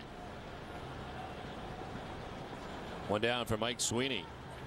He's 1 for 2. Chops one back up over the mound. Lugo on the run, gathers and throws in time to get Mike Sweeney. Let's check in with Naoko Funiyama. Naoko. Hey guys, how about this for a lucky school field trip? We have some kids from the Bancroft School in Worcester, Massachusetts here on a school trip, and joining me now are David Quay, the teacher, I guess you could say the chaperone of this group, and Max Herman. Tell me a little bit about this trip and how you guys came up with the idea to come to Tokyo. Yeah, we've been, I've taken this trip once before with a group of kids, and we decided to do it again, and we've been all over Japan, and we came back for the game tonight. And what have you guys seen so far? I mean, you've traveled around Japan a little bit, right now? Tokyo, Kyoto, Osaka, Hiroshima, and then Yanagawa, we stayed in a homestay. How'd you guys get so lucky to get seats at the Red Sox game #2 on the season? Actually, my dad found them online from a guy from the athletics. He had season tickets. It's an incredible, fun experience for the kids and a good cultural one. Yeah, fantastic way to end our trip, and we're just hoping the Red Sox come back for a win. Hey guys, have so much fun at this game and have fun the rest of your trip. Thank you. Thanks a lot. Guys. All right, Naoko, thanks very much. This one to third as Lowell will grab it. I think Max has been many more places than you have, Jerry. Max.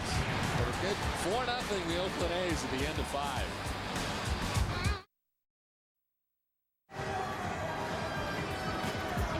Hess and Hess Express are proud sponsors of the Red Sox and Hess coverage of the Red Sox during the 2008 Red Sox season. Hess and Hess Express will donate $500 to the Jimmy Fund for every home run hit by the Red Sox. Hess and Hess Express committed to helping the cause. The Oakland A's on top of this one 4-0 as we head to the top half of the 6th inning. And it's been quite a night for Rich Harden, who will deal with 2, 3, and 4 in the Red Sox order. Kevin Youkilis, David Ortiz, and Manny Ramirez here in the 6th inning. Youkilis is flying to left and walked from 2 at-bats tonight against Rich Harden.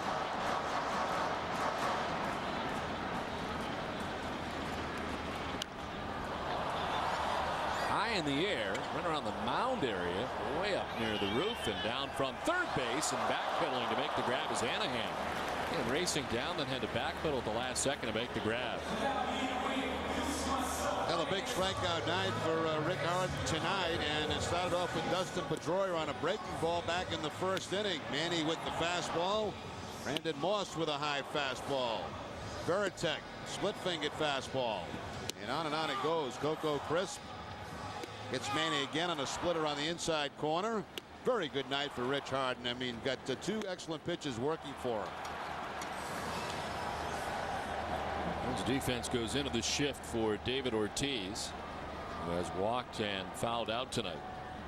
Now, the Red Sox have not had their leadoff man on all night. Both hits have come after 1 out in the inning.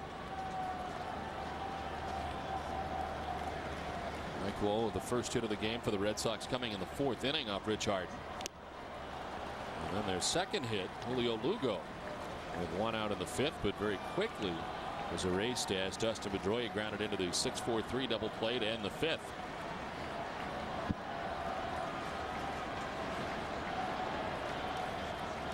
And Poppy after the 1-1, swinging and missing, 1-2.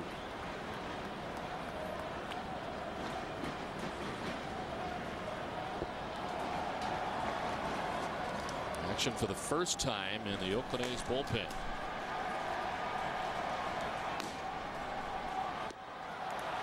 Santiago Casillas warming up as Ortiz strikes out. It's 9 Ks for Harden, 2 down. Now, mentioned coming into the game, David Ortiz was 4 for 4 against Harden with a couple of strikeouts. Here's that splitter again. David 0 for 2 tonight against a guy that he handled pretty well. You see that slightly off balance swing on the split-fingered fastball. It's a hard splitter, but they're certainly off speed enough to get those hitters off balance. 2 down in the 6th, and it brings up Manny, who has struck out twice tonight. Once swinging and once looking. It was after that first pitch from Rich Harden. 5 trips to the disabled list in the last 3 years for Rich Harden. And pitching very well in his first game of 2008 for the Oakland A's through 5 2/3 innings. You know, it's interesting. You wonder if he is pitching here, wondering if he will stay with the Oakland A's or if he has some success, whether or not he'd be used as a trading chip in what really right now is a team that is changing a great deal, trying to amount as many prospects as they possibly can, going with a youth movement. And you wonder what he would bring as Manny Ramirez crushes one to deep left, Brown back looking up, and that ball is gone. First home run of 2008 for Manny Ramirez, a step closer to 500. A solo shot here as the Red Sox on the board.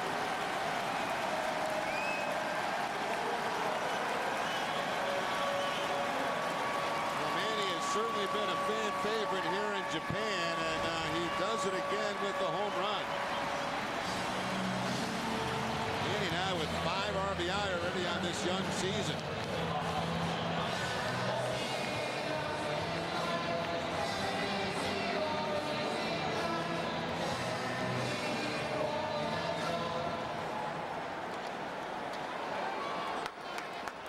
Manny only hitting 20 home runs last year.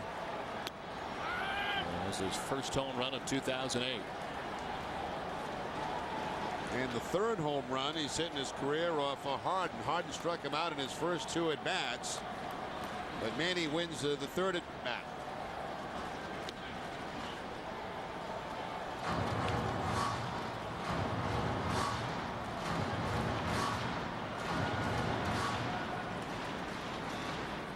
Hard to tell, Don. Looked like maybe a splitter that stayed out over the plate. Well, Manny said he wanted to get to 500 before the end of the month. That's not going to happen because it's already March 26th. I think he was thinking about April. I think he was talking about April. Oh, the swing and a miss, and it's 2-2. We said it right out of the gate this year when we arrived at spring. You expected Manny Ramirez to have a monster season, and he's off. I know it's only 2 games, but he's off to a very good start. Well, he just, last year was, I guess you'd call it an off year for him. Well, Lowell puts a charge into this one, sending Denorfia back onto the track to make the catch. It ends the inning. Red Sox are onto the board thanks to the first home run of the year for Manny Ramirez. It's 4-1 Athletics. Celebrate 25 years of NESN.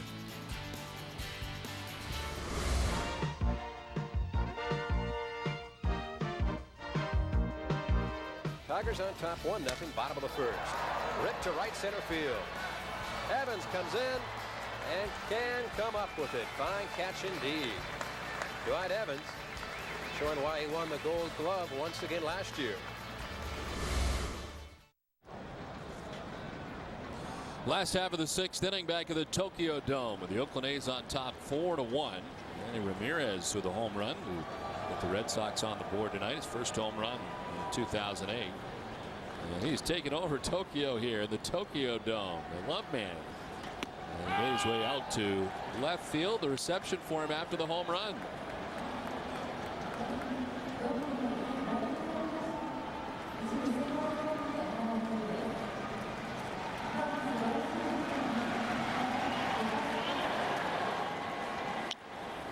Bobby Crosby leading it off here in the bottom half of the 6th inning. I think Manny likes playing here at the Tokyo Dome.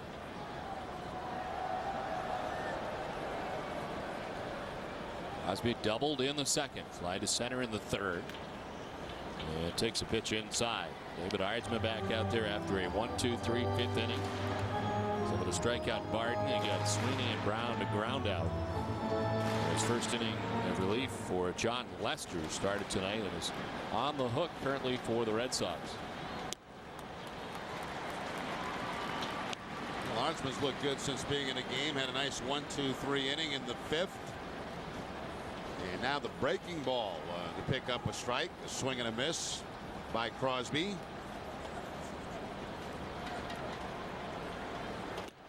Strike 3 call. Second strikeout for David Ardsman. One down here in the 6th. Well, you know, Manny's home run at least got him on the board. Now, if the Red Sox can keep the A's off the board, they still have a chance in this game. Eventually, you're going to get into that bullpen. Harden has to be pretty close to his limited pitches. The Red Sox pitching is now retired 8 batters in a row between Lester and Ardsman. One down here in the 6th inning for Jack Hanahan, who's 1 for 2.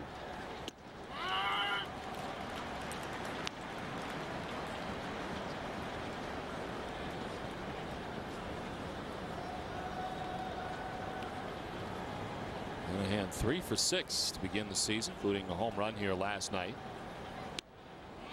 Red Sox do have action in their pen downstairs where Javier Lopez warming up for Boston.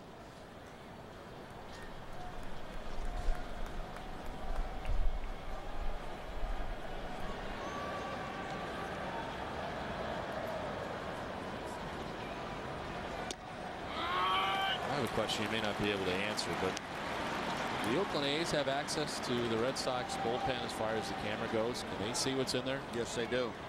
So it's not a surprise then if somebody comes into the game. It's not that deceptive. Right. You have to, yeah, they can see who's warming in the bullpen. This is a strange way to watch a game, though. Yes.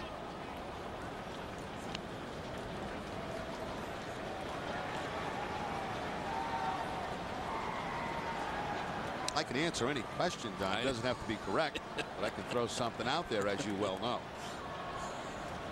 But I think I'm accurate on that. 2-2 and a swing and a miss. Foul tip by Jack Hanahan into the mid of Jason Varitek. Back-to-back Ks for Ardsman. 3 in all. There's 2 down. That just raised back into the old fastball. Again, that uppercut swing by Hanahan, and he gets it above the belt. No contact.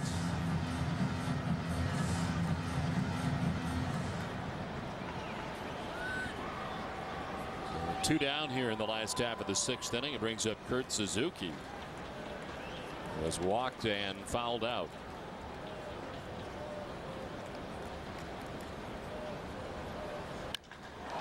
Line into left center field. Back to play it is Chris trying to cut it off as quickly as he can. Suzuki headed for second and easily gets there standing. Throw gets away briefly, but it's backed up by Ardsman. And a 2-out double for Kurt Suzuki. Now Suzuki picks up his second hit of the season. Had a hit last night. Now the line shot up the middle. The dive here by Coco Chris maybe prevents a triple by Suzuki.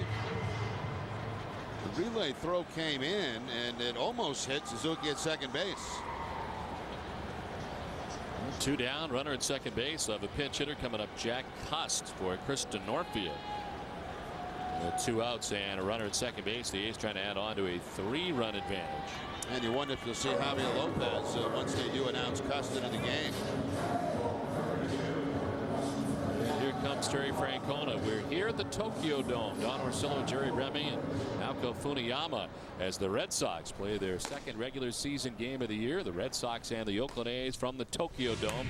As we wrap up this opening series, a pitching change from the Tokyo Dome. The A's on top 4-1.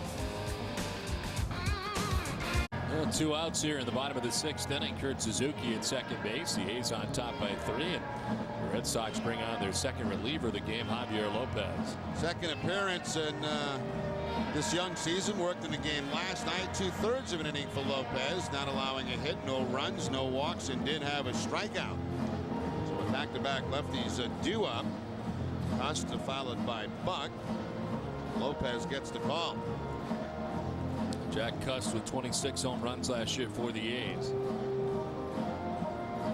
Guy who had spent a long time in the minor leagues and finally getting a chance last year with the Athletics and came up pretty big for them. Last night batted 4th for Bob Guerin and going to be pinch hitting here in the 6th inning with 2 outs.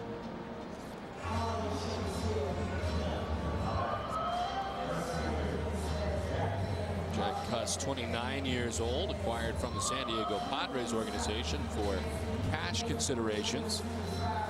Previous major league experience with the Diamondbacks, the Rockies, the Orioles, the Padres, and last year his best year as a member of the Oakland Athletics.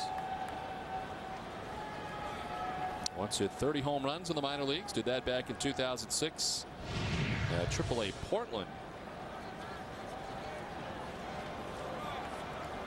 And bats with 2 outs. Kurt Suzuki at second base for the A's.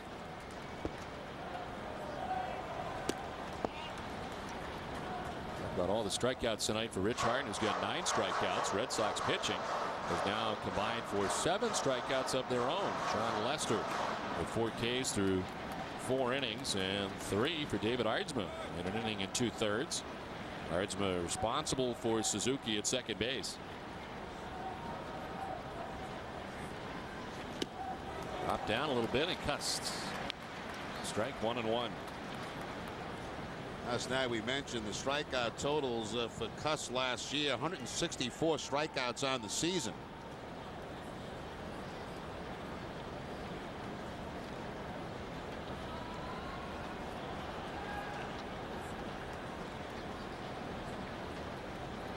Red Sox with more action in the pen. Manny Del Carmen is up.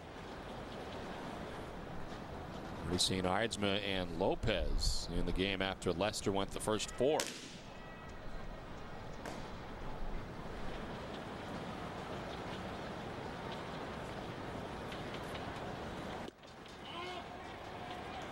All 2-1 to Cust.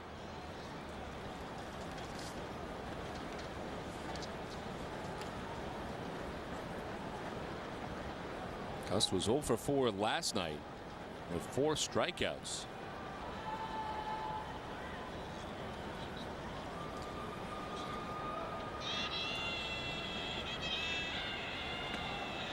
In the dirt. It's now 3-1 to Cust.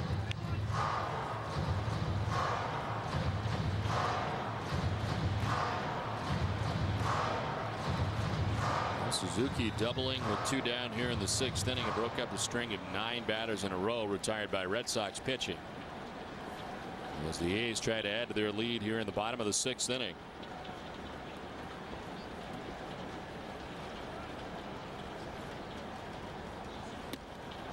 Ball 4, and he walks Jack Cust. 4th walk given up by Red Sox pitching tonight. First by Lopez.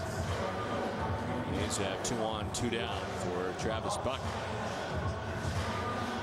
The pinch runner,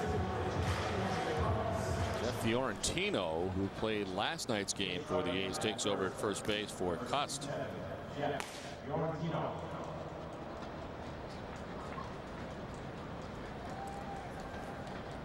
So 2 on, 2 down, and here's Travis Buck, who's 0 for 3 in the game tonight. He's grounded out, struck out, and grounded out.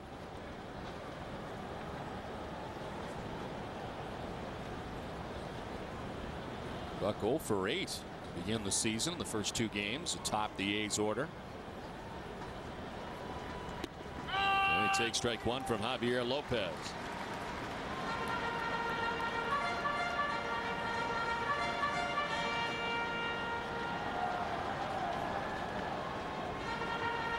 Last year against the Red Sox, Buck was 6 for 18 and 333. The home run in 4 games against the Red Sox. Strike, and Lopez jumping ahead 0-2, coming right after him. Yeah, now he has to be nowhere near the plate. Can waste a couple. See if Travis Buck will chase one that's out of the zone. See how the defense is set up against Travis Buck, shading him slightly to left field.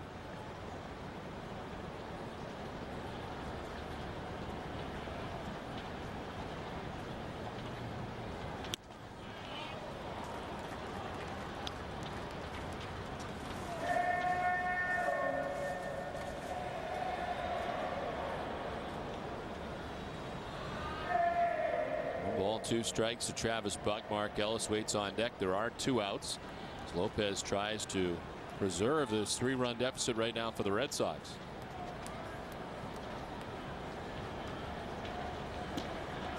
In the dirt, and it's 2-2.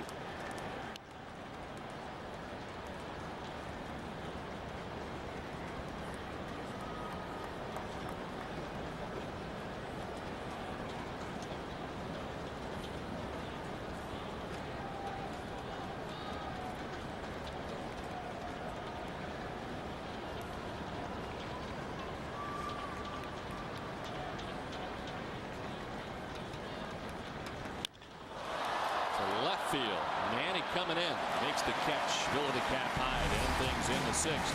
The A's strand a pair, 4-1 Oakland.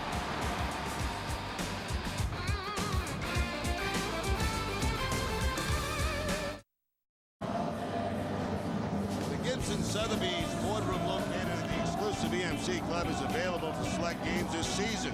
The boardroom experience includes 12 tickets in the EMC Club along with a private pregame dinner including drinks and a dedicated server throughout the game. It's the perfect spot to host a special event for clients, friends, or family. For more information, call 877 Red Sox 9 or email premiumsales@redsox.com. Jeff Fiorentino stays in the game in center field after he pinch ran for Jack Cust, who had taken over for Kristen Orphy, who started the game. But Fiorentino now in center, and a new pitcher for the A's, Santiago Casilla. 46 games last year with the Athletics, all of those out of the bullpen, a 3-1 record, 4.44 ERA. Also pitched down at Sacramento, 22 games out of the bullpen for the AAA club. Well, quite a night tonight for Rich Harden, who gives them 6 very strong innings tonight. Yeah, that was a very impressive performance tonight by Rick Harden. You know, I hadn't seen him in a long time, battling injuries, and pretty much dominated the Red Sox tonight.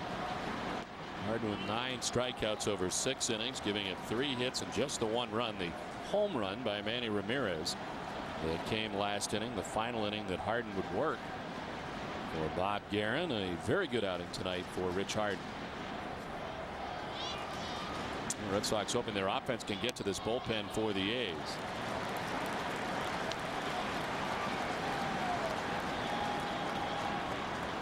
You see it, 27 years old, from the Dominican Republic. Made his major league debut of the A's back in 2004. There's a pitch in there for a strike to Brandon Moss, who's had a quiet night, striking out twice.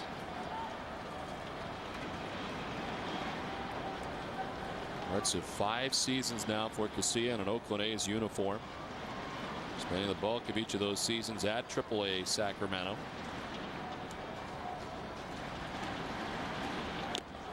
Swing and a miss from Moss, foul tipped into the catcher's mitt. And that's a full count now.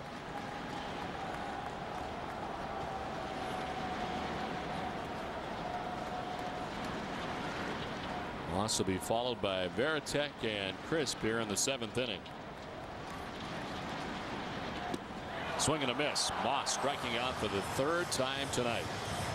Well, that's one thing Casilla did a lot of last year, strikeout guys. He had 52 strikeouts in 50 and 2/3 innings.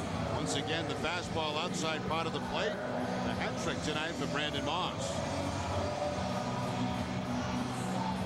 You know, a violent delivery there, isn't it, by Casilla? That's 10 strikeouts now for Oakland A's pitching tonight. And the first out of the 7th inning is Jason Veritek to try his luck.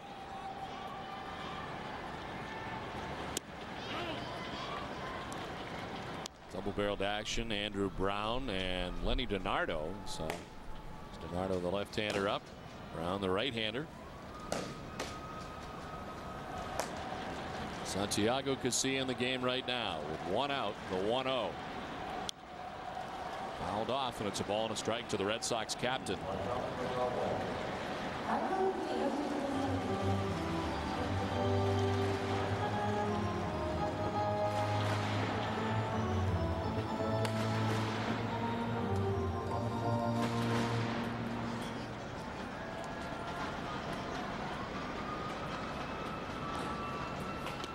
Veritek with a swing and a miss at the 1-1. Finds himself down 1-2.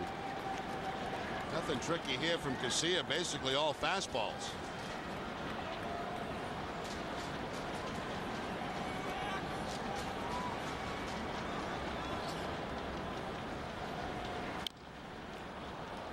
Fouled off at the dish, and it hangs at 1-2.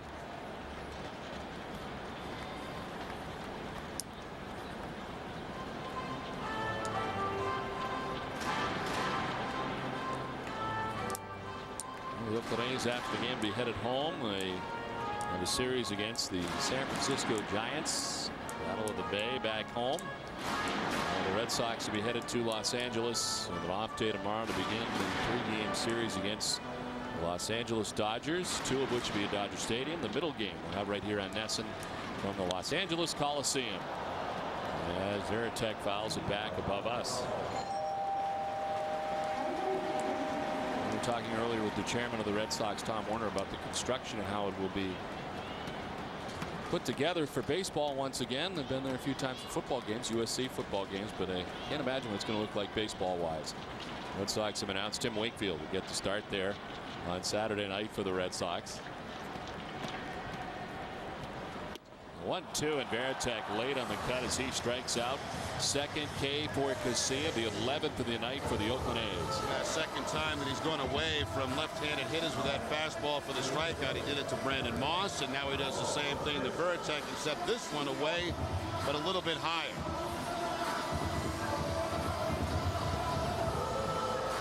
Well, it could be a ton of runs scored in that game if it's going to be that kind of conditions. Very short fence, high wall.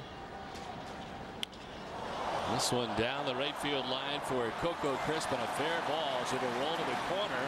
He's throwing it into an extra gear, but will pull up at second base as they gather it quickly. Travis Buck in right. But a 2-out double for Crisp, who had struck out twice previously on the night. He collects the Red Sox 4th hit of the night. Yeah, it's not unusual either. When a guy strikes out twice, he's not going to stay around and get 2 strikes on him again. Coco jumping on that first fastball he sees and puts it just in fair territory down that right field line. So with 2 outs, Crisp gets into scoring position.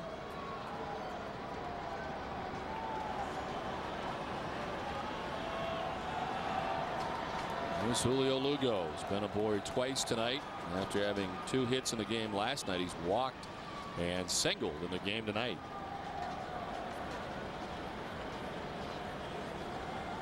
Also stole a base back in the 3rd inning after walking.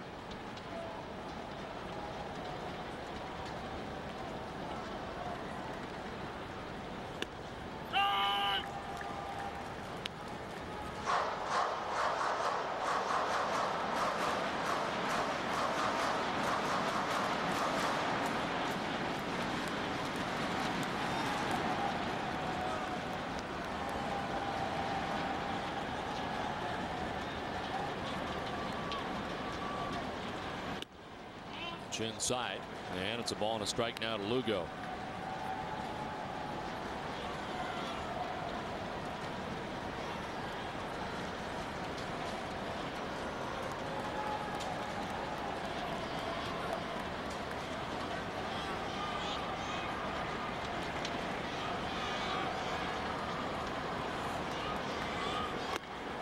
Swing and a miss. 1-2.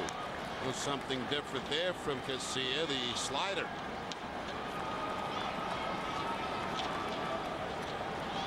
Slow motion look at that breaking ball, how the hitter sees the spin as it comes to the plate.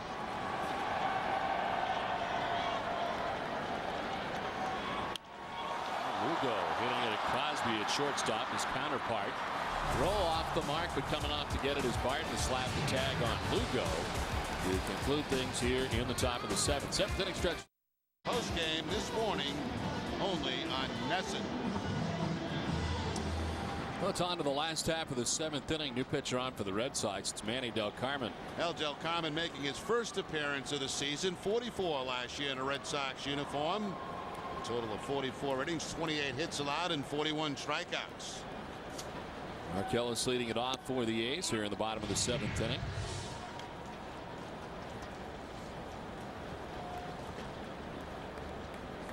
Ellis has been aboard once tonight. A walk in the 3rd inning, came around to score. He's also popped out and struck out.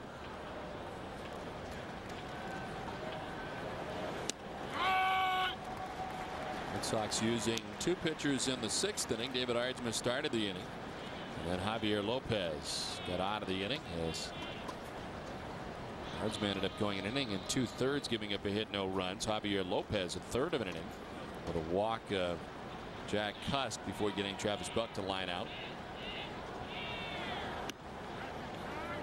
In tight to Ellis, and it's 2-1.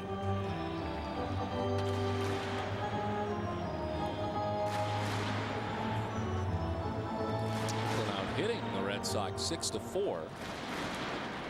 The top three hitters, Buck, Ellis, and Barton, do not have a hit. Smith fouled off to the right of the count. 2-2. Action in the Red Sox pen. Play Buckle.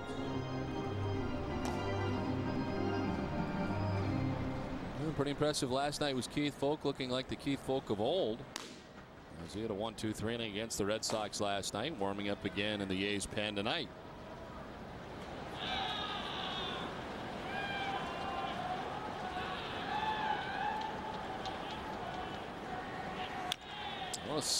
Dribbling that in front of the plate. Getting it quickly is Del Carmen with a nice play as he throws to first just in time to get Ellis. Yeah, it was a nice play by Del Carmen because he didn't have time to plan himself to throw to first base. It was grab the ball and get rid of it quickly, and he makes a good accurate throw to Youkilis to get the out. Looks like he called up Veritek right away, and you see the off-balance throw, but he does get the out at first base. One more step to plant for that right leg, and he probably doesn't get the out. Daisuke. So one down here in the 7th, and it brings up Derek Barton. You know, I bet they're talking about Daisuke. How good a defensive player Daisuke is. He made that good play last night, remember? That was similar to that. This one drops Barton, who falls down.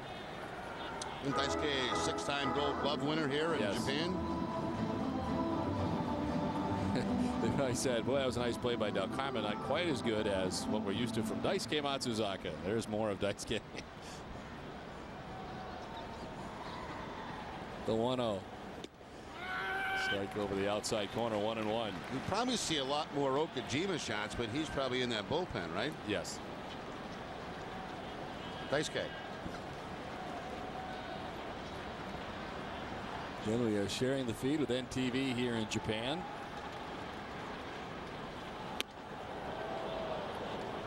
Will we go back again? Do you think? I think we got one more in them. What do you think? The side shot, I think. Come on, one more. There you go. Not the side shot I thought. It's Daisuke. Clearly not talking about Tim Wakefield. 2-1. Barton is in there for strike 2 and 2.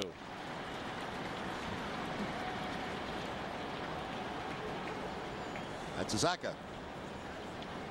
Ooh, he doubled up on the shot. It's a different shot.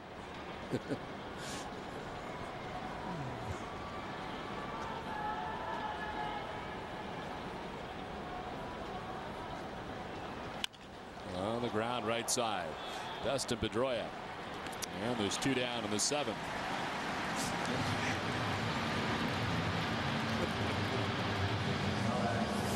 Maybe they're talking about Wakey. I don't think so. Every possible shot at Daisuke you could get. They have all 4 cameras, I think. Well, you know, maybe this guy had a conversation with him before the game, and so he's going into the long dissertation on what they talked about. Either that or they're trying to get Tim Wakefield out of the picture altogether. They've tried 4 times, and they finally did it. Now they get Jacoby Ellsbury in there. So they'll get rid of him.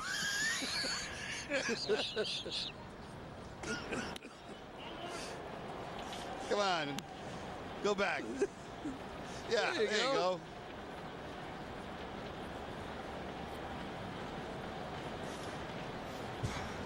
Two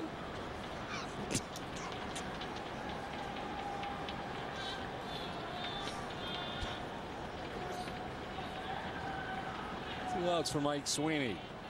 As Daisuke looks on. Maybe they are talking about Wake. We're trying to figure out who the guy is sitting next to Daisuke.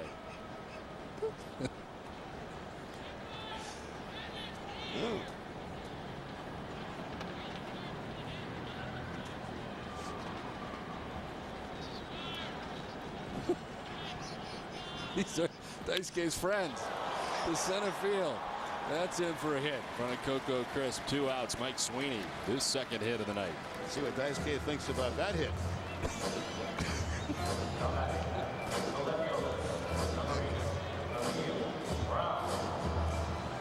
Well, here's the difference in the game right now. Emil Brown I didn't know they were going to show this. But it is the difference. A 3-run home run off John Lester back in the 3rd inning.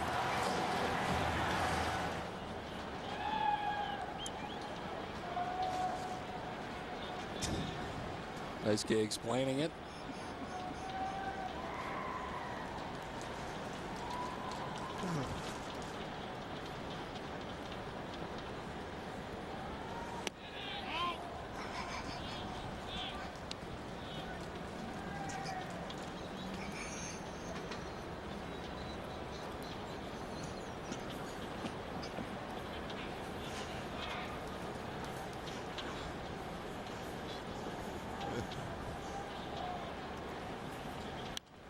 One foul back to the screen. It's a ball and a strike. So Neil Brown. I give up.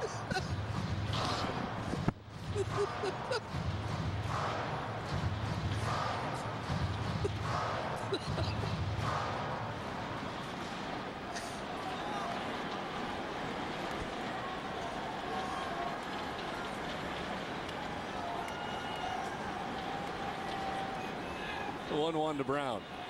Maybe we should go next door and see what they're talking Yeah, about. I mean, we got to find out. I mean, this is incredible. You have a translator? Where's Nauko? She could probably try to find out for us. There's got to be some story.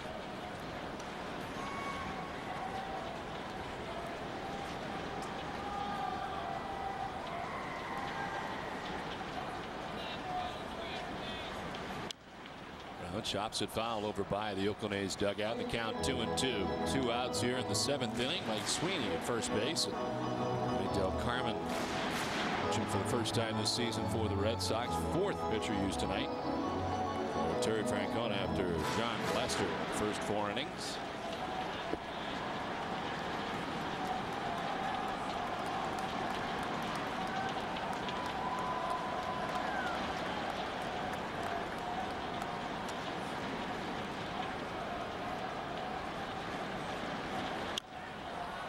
Popped up, sending Pedroia long way into right field. Dustin puts it away, and the Oakland A's are gone in the 7th. We head to the 8th. A's on top 4-1.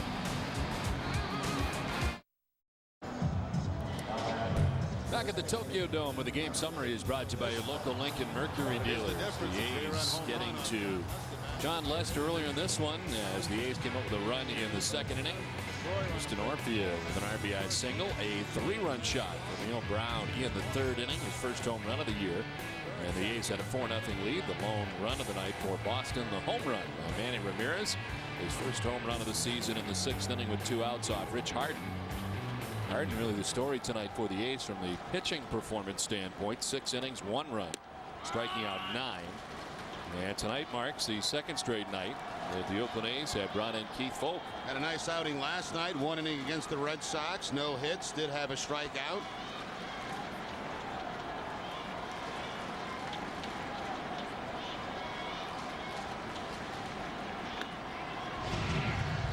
Pedroia leading it off, 0 for 3 in the ball game so far tonight. Santiago Casilla pitched the 7th inning. Gave up the double to Coco Crisp, had 2 strikeouts. He was able to get Moss and Veritek.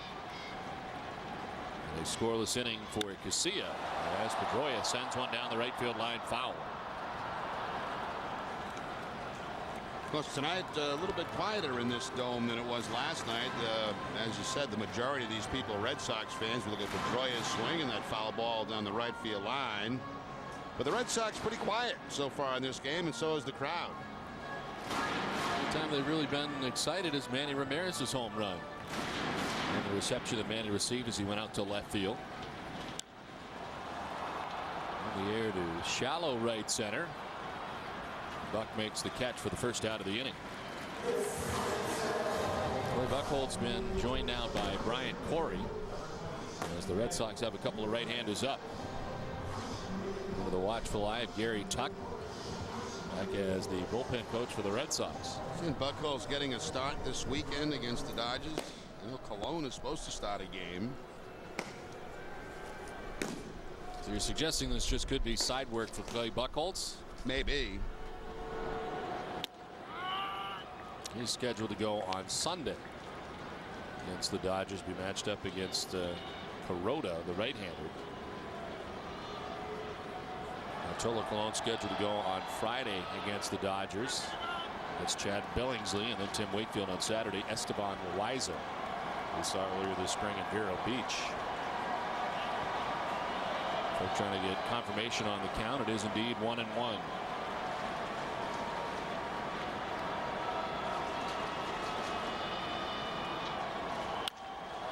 Youkilis with a one hopper that gets off Bobby Crosby and into left center.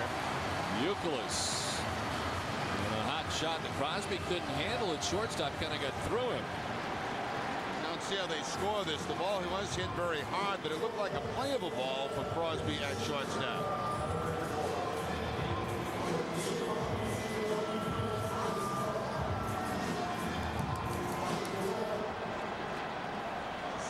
We'll charge him with an error.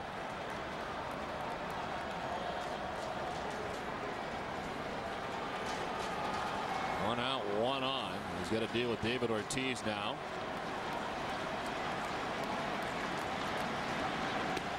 And Ortiz takes strike one. David walked in the first inning, fouled out to the third baseman Jack Hanahan in the third, and then struck out swinging in the sixth. One of 11 strikeouts tonight for Oakland A's pitching.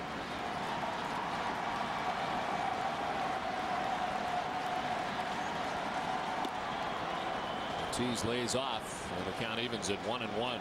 Now this combination has got this crowd a little bit excited now with the runner at first base. Ortiz, Ramirez coming up.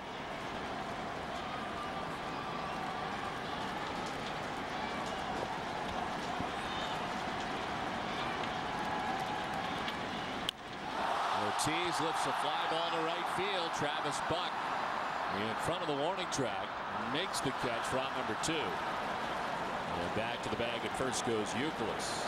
Again, any ball that seems to be hit fairly deep to the outfield brings a huge ovation from the crowd. This looks like the slider from Keith Folk that's down and in right into the wheelhouse really of David Ortiz, but he missed it. Just gets underneath it. It's a long out to Travis Buck. David still trying to get on track, still looking for his first hit of the season now. 0 for 7 to begin the year. And there's 2 down in the 8th. Manny Ramirez has supplied the Red Sox offense. A solo home run back in the 6th inning. Manny will be the player of the week, won't he? Because nobody else is playing. That's right.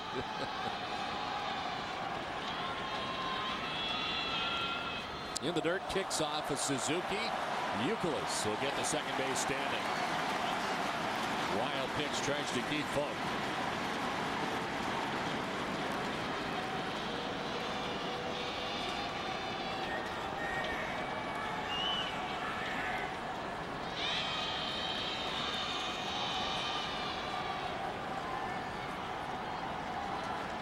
And he struck out in the first, struck out in the fourth before the solo home run in the 6th inning.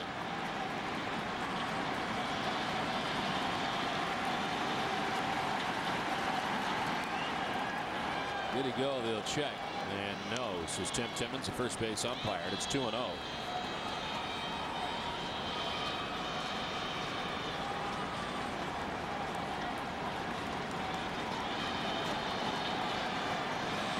Rich Harden for the first 6 innings tonight. Santiago Casilla worked the 7th. Now Folk on for the 8th. And Ramirez taking the strike, 2-1. That's how he got Manny last night. He wasn't expecting a fastball from Folk, and he got it and had to take it.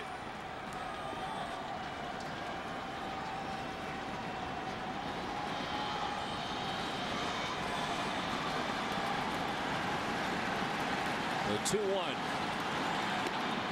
Strike 2, and it's 2-2. Same thing, another fastball, this time inside, only really about 85 miles an hour.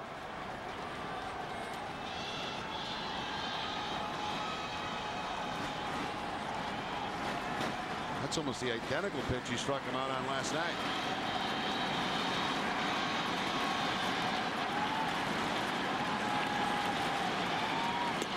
Strike 3.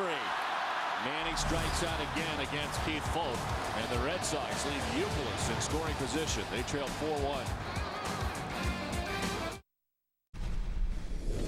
Hi, Tom Kerr with you here on SNHD Television Center. Don't forget we're coming your way with full post-game coverage right after the game. And tonight at 10 and 11, it's Sports Desk, brought to you by the FW Web Companies. Full highlights and reaction from the Celtics game tonight. More on the Bruins playoff run and, of course, the recap of Game 2 in Japan. We go back to Tokyo right now.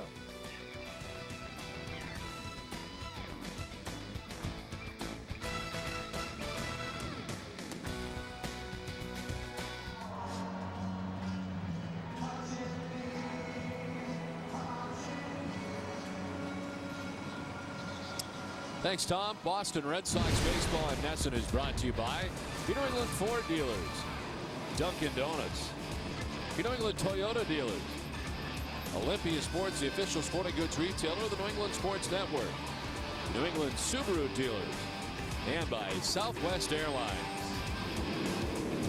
It really does have the look of Times Square here in Tokyo and many places in this huge city. As the Red Sox wrap up their trip tonight, they trail 4-1. As we head to the last half of the 8th inning, Boston brings on their 5th pitcher of the night. It's Brian Corey. Corey making his 2nd appearance, worked in the game last night. An inning for the Red Sox. No hits, no runs, no walks, no strikeouts for Corey.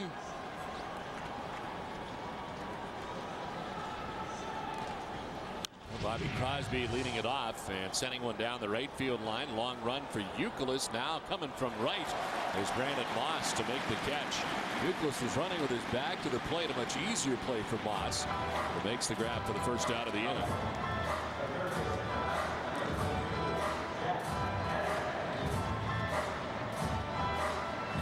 Now this puck very much pitcher friendly, as we mentioned, very deep in the center field and a lot of foul territory. A long way to go for Brandon Moss, but he's able to make that play. Get the first out here in the bottom of the 8th. One down for Jack Hanahan. 1 for 3 tonight. He has singled, struck out twice. Well, the Red Sox will be expecting in the top half of the 9th inning Mike Lowell, Brandon Moss, Jason Varitek, the expected trio. Houston Street goes for the blown save in last night's game. And then the losing pitcher, as it turned out, with the Red Sox coming up with the 2 runs off him the very next inning.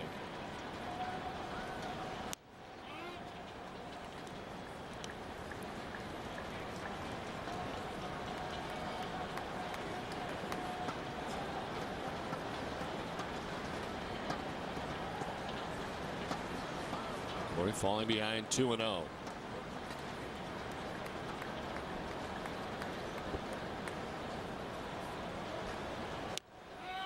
And the strike to make it 2-1.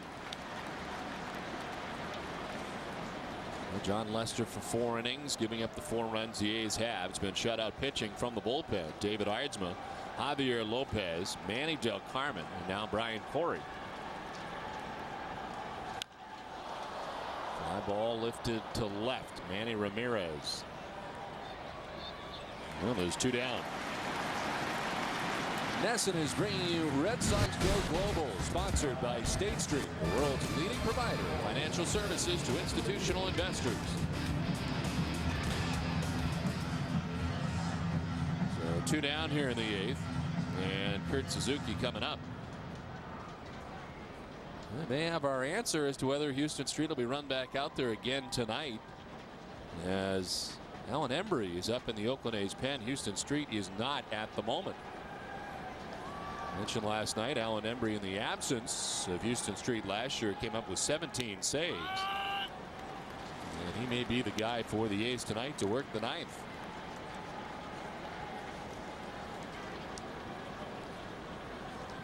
Terry Francona was talking about Alan Embry before the game, and both Embry and folks said it was kind of like an alumni game last night.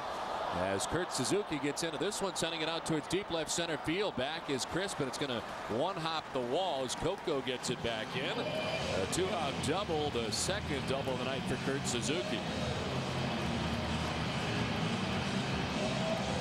Now again, Suzuki finds that gap, that deep gap out in left center field. The 2-out double to get him in scoring position. This is a changeup by Corey. A pretty nice piece of hitting. It does get a lot of home plate. It was down, but a good job staying back by Suzuki to get that double.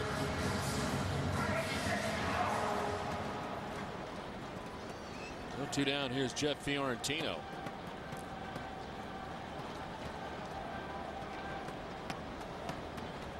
Pinch ran in the 10th inning last night, remained in the game in center field. And pinch ran in the game tonight for Jack Cust.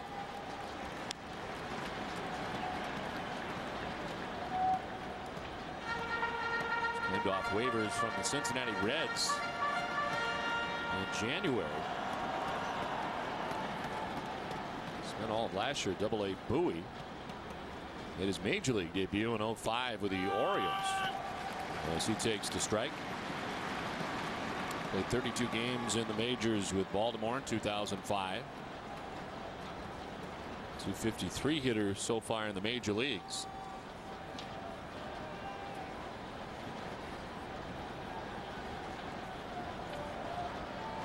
Suzuki at second, 2 down here in the last of the 8th. There's a foul off to the left and it hangs at 0-2.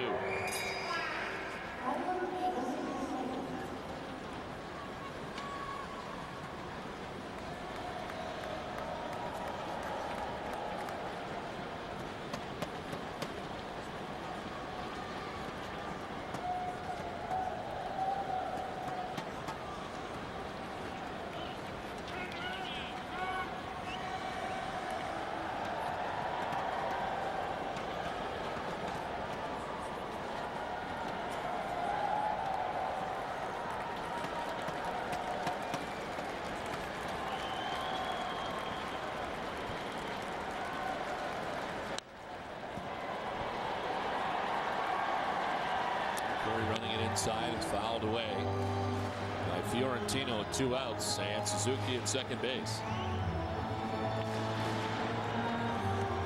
And the top half of the night, Lowell, Moss, and Veritek expected.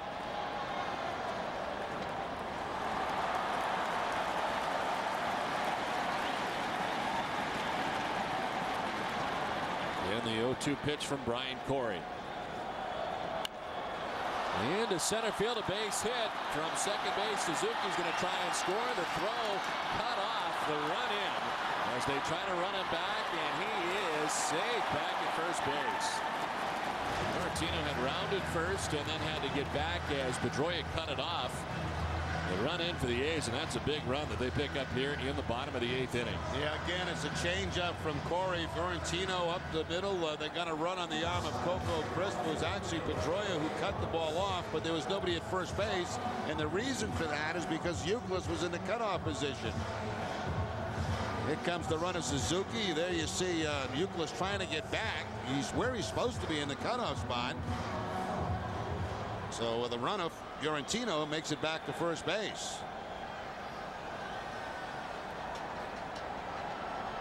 This is a look back from early in the game when Emil Brown had a 3-run home run.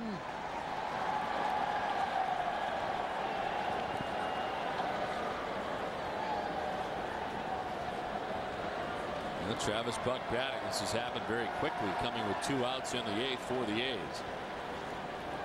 After Corey had gotten Crosby and Hanahan. The wave making its way around here at the Tokyo Dome. A double by Suzuki with 2 outs in the inning, and then the RBI single for Fiorentino. And a look at Manning's home run earlier in the ball game. Only 9 away now from 500. 500.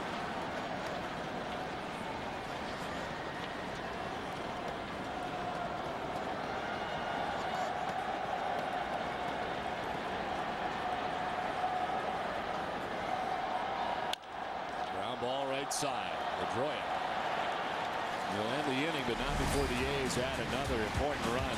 Oakland on top, 5-1 as we head to the 9th.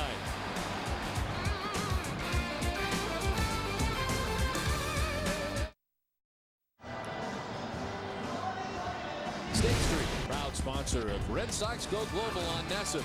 Provides a broad range of financial solutions that help institutional investors around the world reach their goals.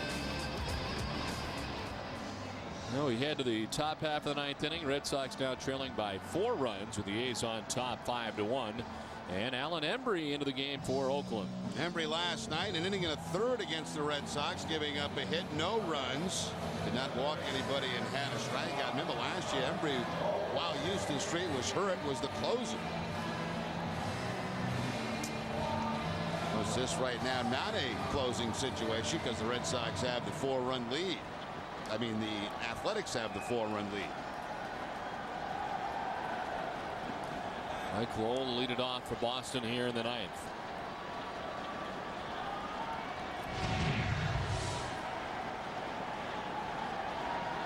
Red Sox with a quiet night offensively. Just the 1 run. Manny Ramirez's home run in the 6th, but only 4 hits.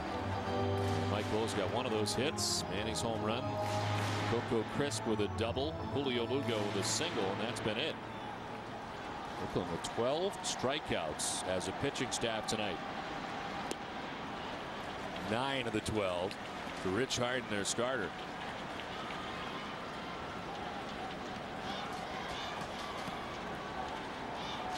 Another good inning tonight from Keith Folk, who worked the 8th inning. Bob Guerin hoping for the same from Embry. Oh, lines it into left field, a base hit. Brown will gather it. Red Sox have the lead runner on in the ninth. And it's the first time tonight the Red Sox have had the lead runner on in this ball game. 2 for 4 night for Mike Lowell.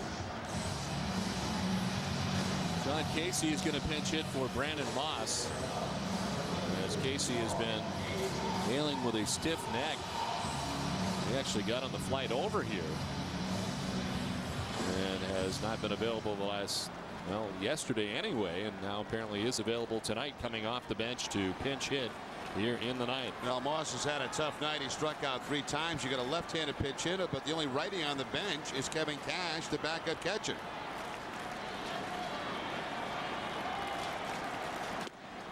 And strike 1 to Casey for his Red Sox debut. With nobody out here in the ninth.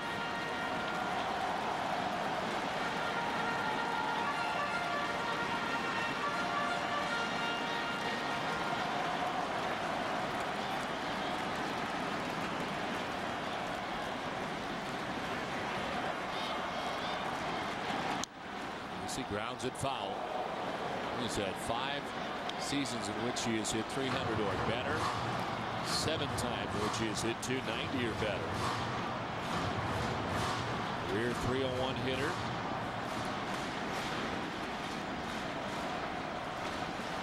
And 292 during the spring with the Red Sox.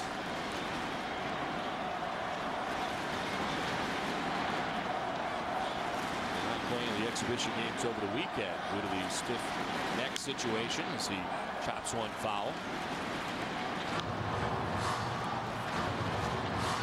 And a quiet night offensively for the Red Sox. Well, 5-1 as they bat in the ninth.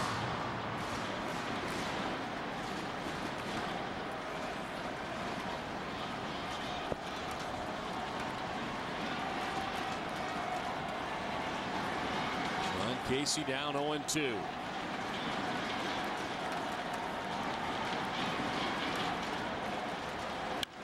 On the ground right side. Mark Ellis to second for 1. On to first, the double play. And 2 outs here in the ninth inning. Sean Casey in his first Red Sox at bat grounds into a double play. Alan Embry goes to the breaking ball, the curveball, and gets the ground ball from Casey. Casey hustling down the line, but not in time to beat out the double play. Well, the second double play turned by the A's tonight. They had turned one back in the 5th. 2 down in the ninth for the captain. He was 0 for 3 in the game tonight. 2 strikeouts and a ground out. As he is 0 for 7 to begin the season. And strike 1 taken by Veritek. Red Sox have dealt with 3 right-handers tonight. Rich Harden, the starter. Santiago Casilla, Keith Folk. Veritek turning it around to bat from the right side for the first time.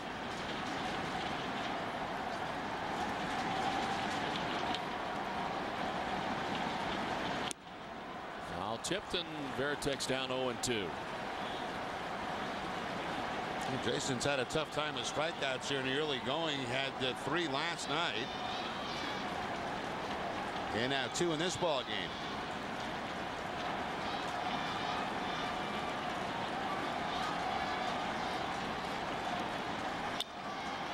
Chops it foul outside of third and hangs it 0-2. Neil Brown, who very well could have been accused of losing the game last night for the A's, released the chance to come back and tie the game. They're paying big dividends for the Oakland A's, and Rich Harden is Neil Brown with a big 3-run home run in the third off John Lester. Well, the 0-2. Tech lifts it foul. We'll do it again. Remember, working at 93 miles per hour. As that velocity has returned for him, there were times when he was down to the high 80s, and as high as the high 90s at times with the Red Sox in his prime.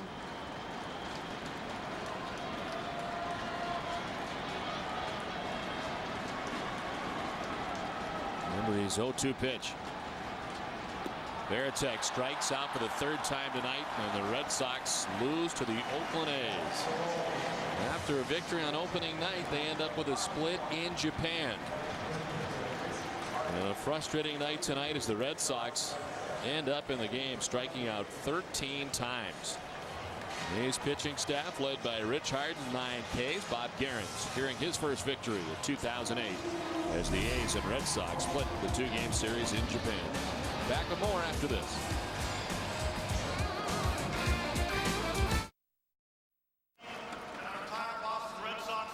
Well, the Red Sox lose game 2 of this series 5-1. The play of the game is brought to you by Foxwoods Resort Casino, and Neil Brown's 3-run home run early in the ball game. Plus last night a base running mistake makes up for it tonight with the 3-run home run.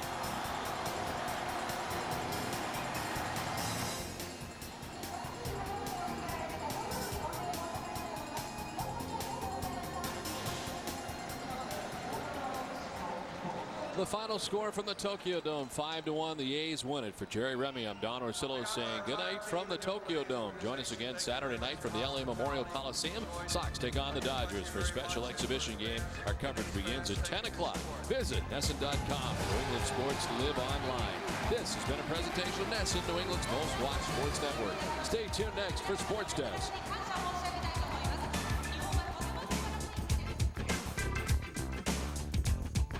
Actually, we're going to come back to WB Mason's Extrinsic Sports Desk coming your way tonight at 10 o'clock, but we'll give Don a little break.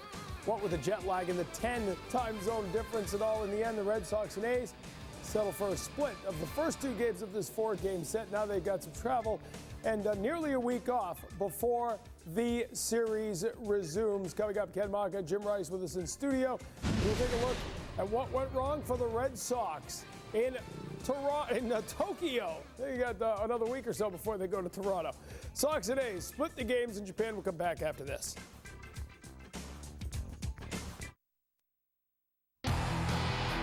Closed captioning for Red Sox baseball on NESN is brought to you by Aflac.